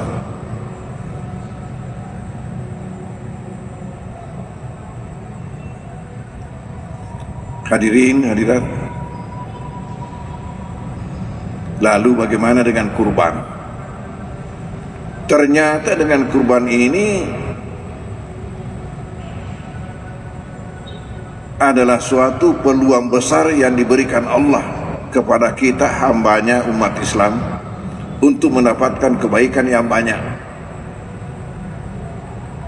Kebaikan yang banyak pertama berupa pahala yang tidak terhitungkan banyaknya. Dan inilah nanti yang menentukan tempat kita di hari kemudian. Tidak ada dari kita ini yang ingin menempati tempat yang rendah. Tidak ada yang mau menempati rumah RSSSS. Semuanya mau menempati villa, mau menempati istana. Nah, sementara penempatan hamba diukur daripada ini, daripada jumlah amalan yang dilakukan atau berat timbangan amal, pahala amal yang dia lakukan. Di situ ukurannya. Nah, ini peluang diberikan Allah kepada kita dengan berkurban, pahala yang tidak terhitungkan banyaknya. Ketika sahabat tanya, apa kata Nabi? Bikulli sya'ratin hasanah. Kamu mendapatkan pahala dari setiap lembar bulu hewan kurbanmu. Pahala dari setiap lembar bulu hewan kurbanmu. Dari kalau komisi syari kana reken nih. Kalau mau tahu berapa banyak, hitunglah. Yang kedua, mendapat ampunan atas dosa-dosa kita.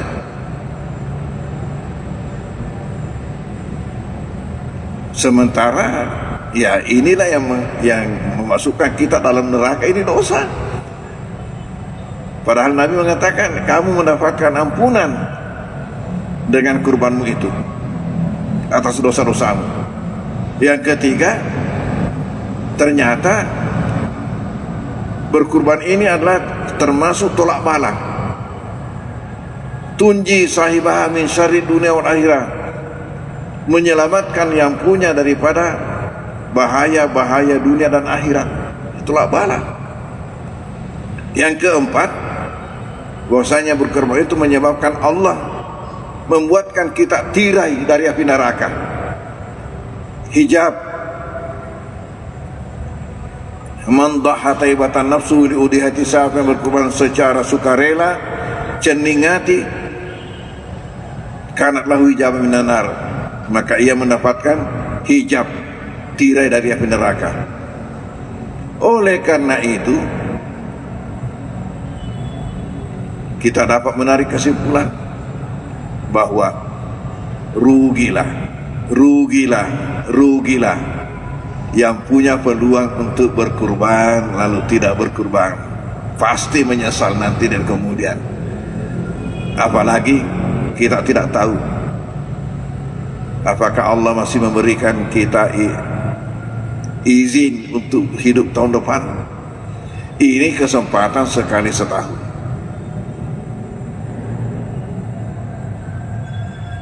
Lalu pengajian kita lalu selesai pengajian, selesai salat isyarat, tanya sama saya, bolehkah dikorbankan yang betina? Ditoma korban ya korban.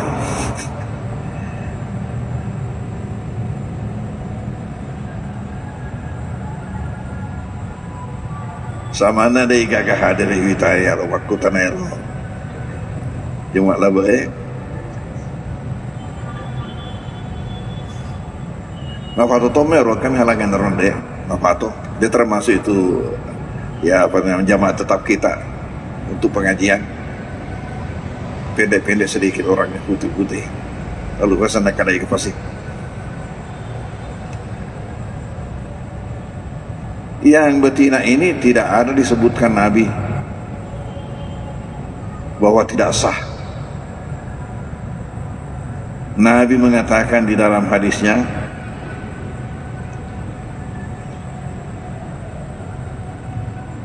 arba'un la tujazu fil adahi. Ada 4 sifat pada hewan itu sehingga tidak boleh dikurbankan. Yang pertama, al-aura al-bayinu auruha, yang jelas buta sebelah matanya.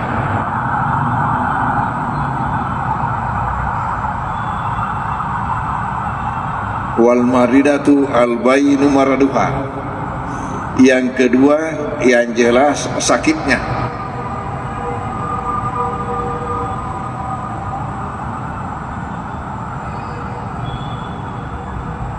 Yang keempat, wal arja al bayinu arjuha,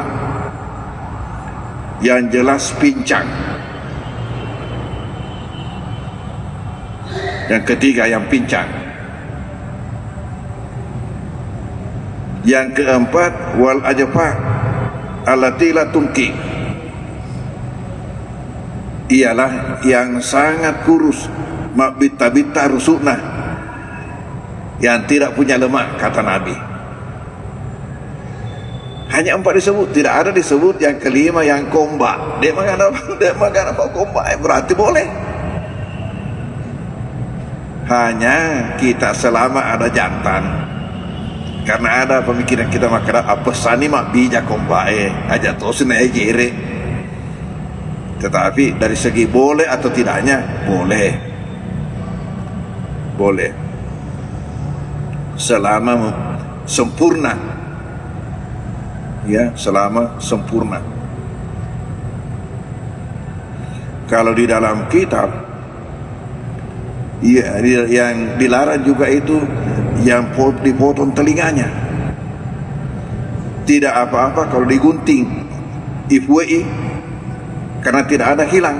Tapi kalau ada hikah, kalau dibelah tidak ada hilang. Tapi kalau dipotong ada hilang. Di dalam kitab dilarang. Tapi untuk fikih saya di sini di Indonesia tidak apa-apa. Mengapa dilarang? Karena menurut ulama-ulama Arab, bagi orang Arab telinga sapi itu pun dimakan. Jadi kalau dipotong hilang sebagian, tidak sempurna. Apa ini? Ya ambil do cilin, dia kalau mana do cilin.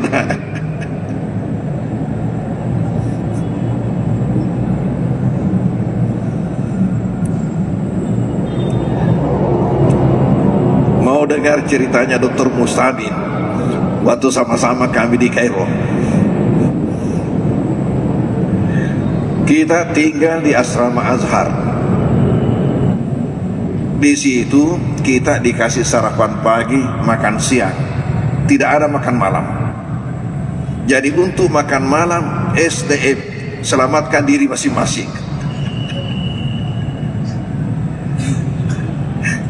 Macam-macam lah caranya itu makan malam. Ada yang tidak ada modalnya, bagaimana?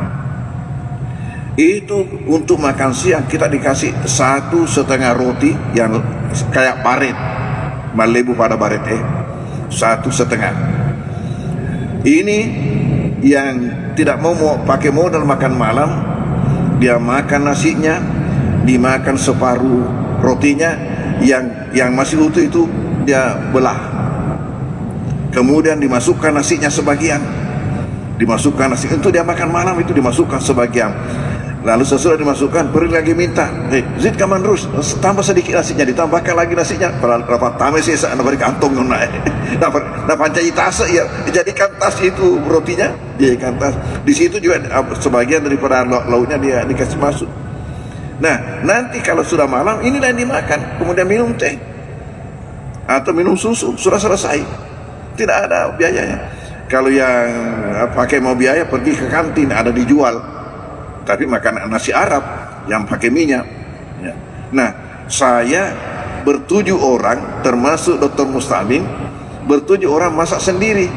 Jadi kita masak-masak ya, bergiliran. Setiap malam satu orang punya tugas, mulai menyiapkan bahan, mengolah bahan, kemudian memasak, berakhir dengan cuci piring dan masak teh. Itu yang terakhir pekerjaan. Jadi diakhiri dengan masak teh. Karena tradisi orang Arab itu kalau habis makan mesti minum teh.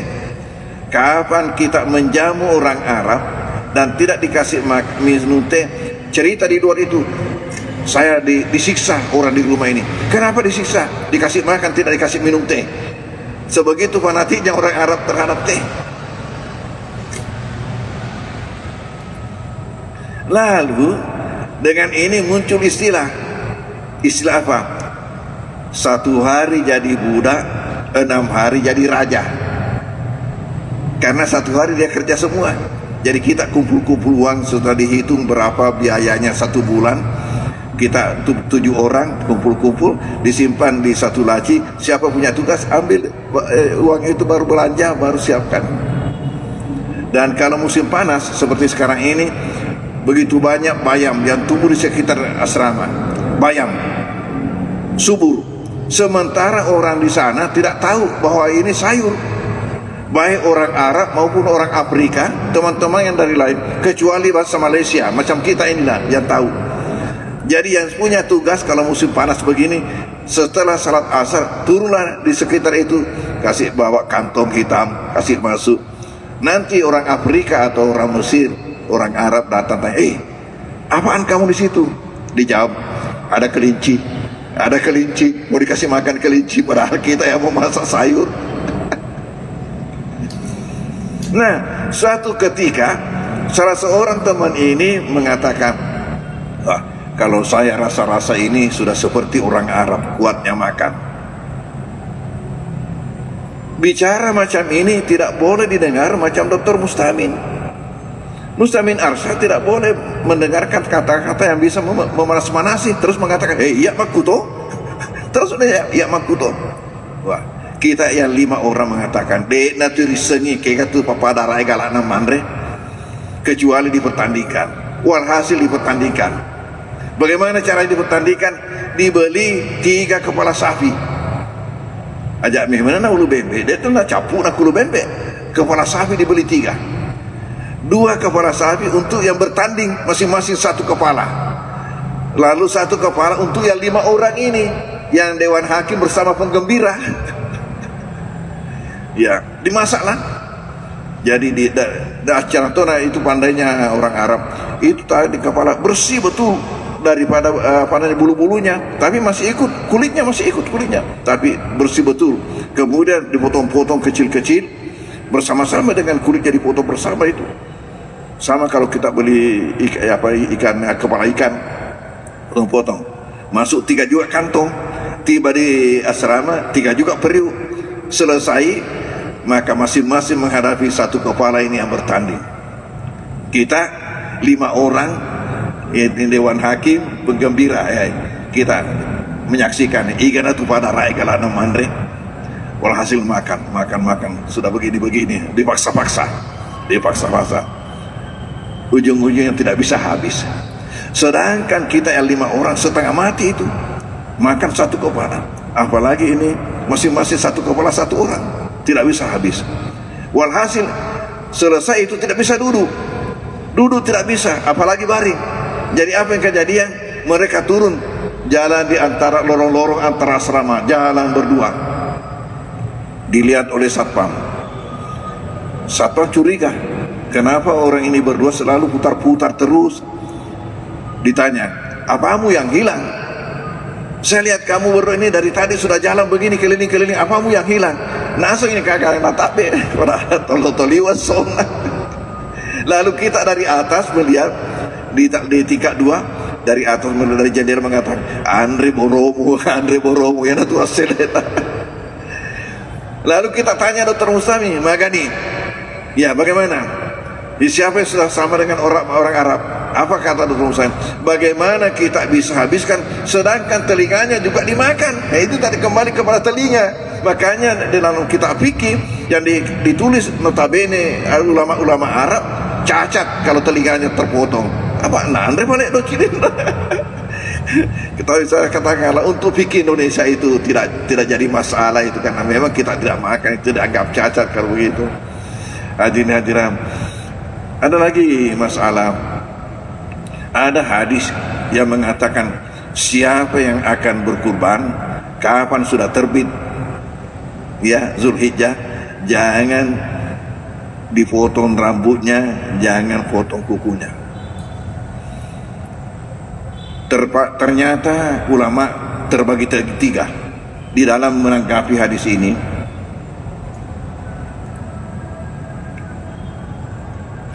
Menurut mazhab Maliki, mazhab Syafi'i dan sebagian dari Hambali, hukumnya makruh. Makruh kita memotong rambut, memotong kumis apa sejak tanggal 1 Zulhijjah kalau kita mau berkurban, termasuk motong kuku. Lalu menurut sebagian Hambali ada yang mengatakan haram itu dilakukan. Jadi mazhab Hambali terbagi dua, ada yang mengatakan makruh, ada yang mengatakan haram. Mazhab Maliki mengatakan makruh, Maliki dengan Syafi'i mengatakan makruh. Adapun mazhab Hanafi mengatakan itu tidak apa-apa, itu jawaz, itu hanya anjuran untuk afdalnya, tapi tidak apa-apa. Alasannya ada hadisnya Aisyah. Hadisnya Aisyah mengatakan apa? Saya yang memintal itu kalung untuk dikalungkan kurbannya baginda Rasulullah. Kemudian baginda yang pasangkan, lalu disuruh potong, dan baginda tidaklah mengharamkan sesuatu yang dihalalkan Allah sebelumnya. Nabi tidaklah mengharamkan ketika itu sesuatu yang memang Allah halalkan sebelumnya, berarti tidak haram. Tidak haram. Jadi ini hanya anjuran untuk afdalnya. Kenapa? Hikmahnya itu katanya supaya itu semua menjadi saksi nanti di hari kemudian terhadap ini yang kita lakukan. Hadirin hadirat, kiranya inilah bahasan kita Pak malam hari ini. Mudah-mudahan ada berkahnya buat kita semua. Lalu ya ada juga yang tanyakan, bolehkah orang mati dikurbankan? Mati itu ya korban. Untuk orang mati itu 3 pendapat. Ada yang mengatakan tidak boleh, ada yang mengatakan boleh kalau diwasiatkan, ada yang mengatakan boleh walaupun tidak diwasiatkan, selama anak itu mempunyai kesanggupan untuk melakukan itu dan mau berbuat bakti kepada orang tuanya. Ya, terserah kita yang mau dilalui yang mana. Tapi saya sendiri pribadi, ini yang ketiga yang saya ikuti. Artinya si anak itu kapan memiliki kesempatan, kemauan untuk melakukan itu tidak jadi masalah. Ya, tidak menjadi masalah. Kenapa? Karena adanya hadis Nabi yang mendukung. Hadis Nabi yang mendukung mengatakan apa?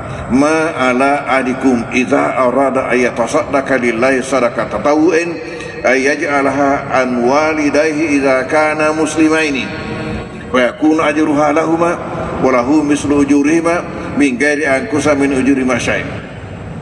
Tidak jadi masalah. Nabi mengatakan tidak jadi masalah bagi kalian jika mau melakukan suatu amal-amal sunat karena Allah untuk mengatasnamakan kedua orang tua kalian selama keduanya itu muslim, maka keduanya mendapatkan pahalanya dan kepada kamu juga akan diberikan pahala yang sama dengan diberikan kepada kedua orang tamu tanpa mengurangi sedikit pun daripada pahala keduanya.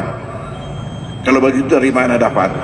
Pahala bonus dari Allah, pahala bonus dari Allah akibat daripada bakti anak ini kepada orang tuanya. Tandanya sebagai anak yang tahu berbuat bakti kepada orang tuanya, yang ingat orang tuanya lalu mau berbuat kebaikan atas nama orang tuanya. Jadi itulah maka saya ikuti di pendapat yang ketiga, bahwa walaupun tidak diwasiatkan, tapi manakala anak itu memiliki kemampuan untuk masage naik sogi, ya agak salah ya melakukan perbuatan baik yang sunat untuk orang tuanya. Dan Nabi mengatakan didapatkan keduanya pahalanya selama muslim. Hanya kalau tidak muslim itu tidak jadi. Wallahu a'lam bishawab.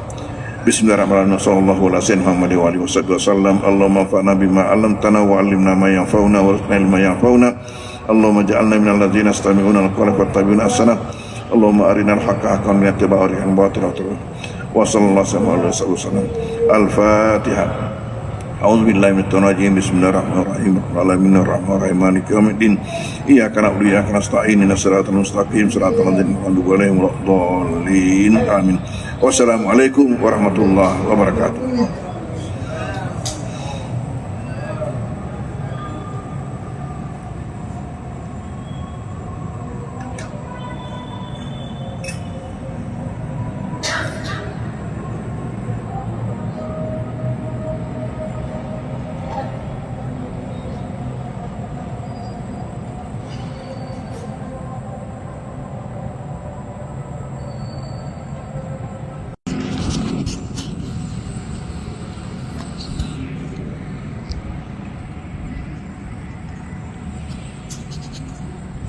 Assalamualaikum warahmatullahi wabarakatuh.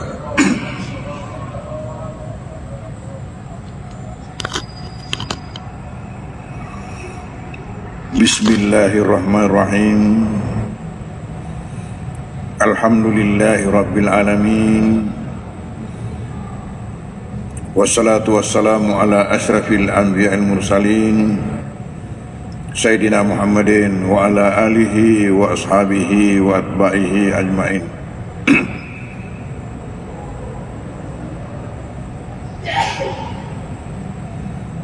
Alhamdulillah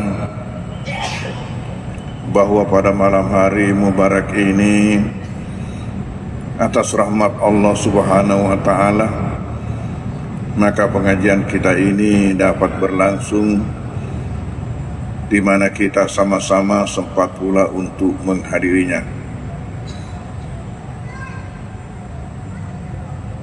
Yang mana buat saya adalah pengajian terakhir sebelum berangkat ke Tanah Suci.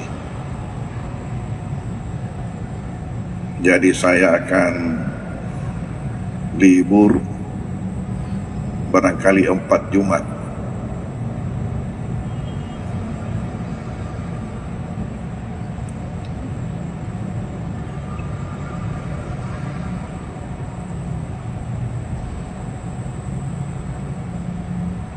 Mudah-mudahan nanti ada yang bisa menggantikan, mengisi acara ini, karena yang penting di sini yang pertama ialah karena adanya ini ibadah. Itu jangan pernah kita lupa bahwa ini adalah suatu ibadah yang sangat tinggi nilainya. Jadi kita yang rajin mengikuti macam ini, itu kita mengumpul, tidak terasa itu, tidak terasa. Tak bangkangi matu sorimundi, kaget nanti di hari kemudian ketika Tuhan memperlihatkan semua kayak kemarin boleh. Waseleh napa tu memaciki pengajiannya, dan yang lainnya lagi.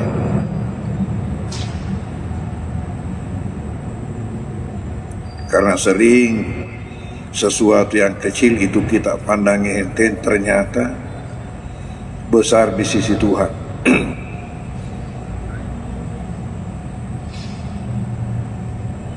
Makanya saya sampaikan bahwa sesuatu itu baik atau buruk jangan kita remehkan, jangan kita pandang enteng karena kecilnya menurut anggapan kita.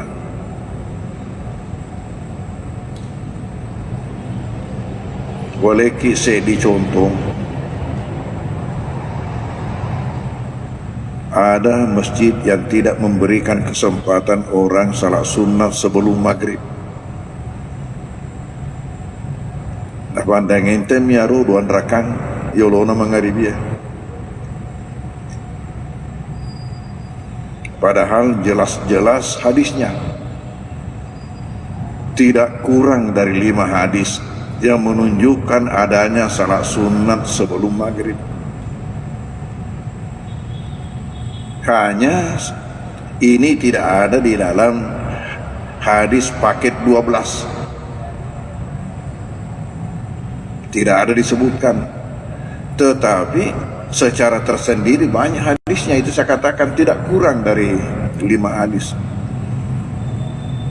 yang menyebutkan adanya salat sunat sebelum maghrib. Mungkin karena tidak ada dalam paket 12 itu sehingga orang ada yang menganggap enteng. 2 rakaat. Tetapi tanpa terasa yang 2 rakaat ini berapa jadinya kalau sudah 1 tahun.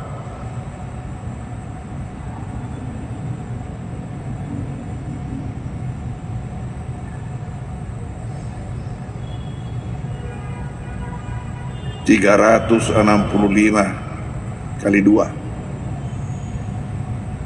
300 kali 2, 600, 65 kali 2, 130. Jadi 600 tambah 130, 730. Maka sedih dero tak doan rakami tasuni doan rakata suni dan ranking. Tapi kalau kita coba-coba hitung jadinya 730 rakaat dalam 1 tahun. Bagaimana kalau sudah 10 tahun? Bagaimana kalau lebih? Mabela no cabela imundri gede mau bugawi. Ini satu saja contoh.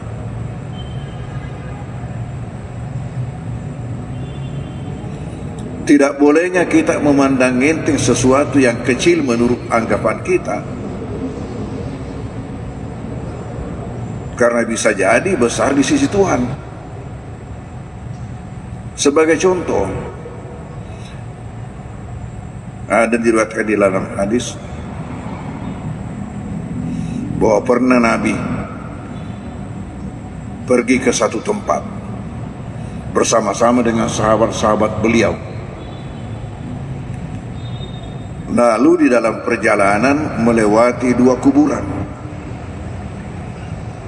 Nabi berhenti lalu mengatakan, 2 isi kuburan ini diazab,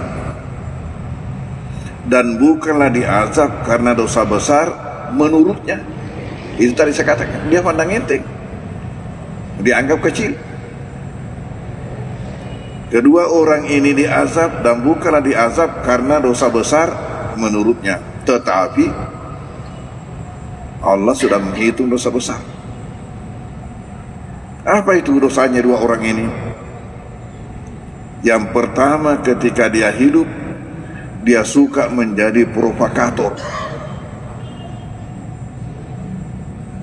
Mapasi letu-letu, mapasi salah-salah, merusak tatanan masyarakat, mengacau. Karena dalam menghadapi nanti pemilu pilkada ini, hati-hati. Siapa yang mau mendapatkan persekolan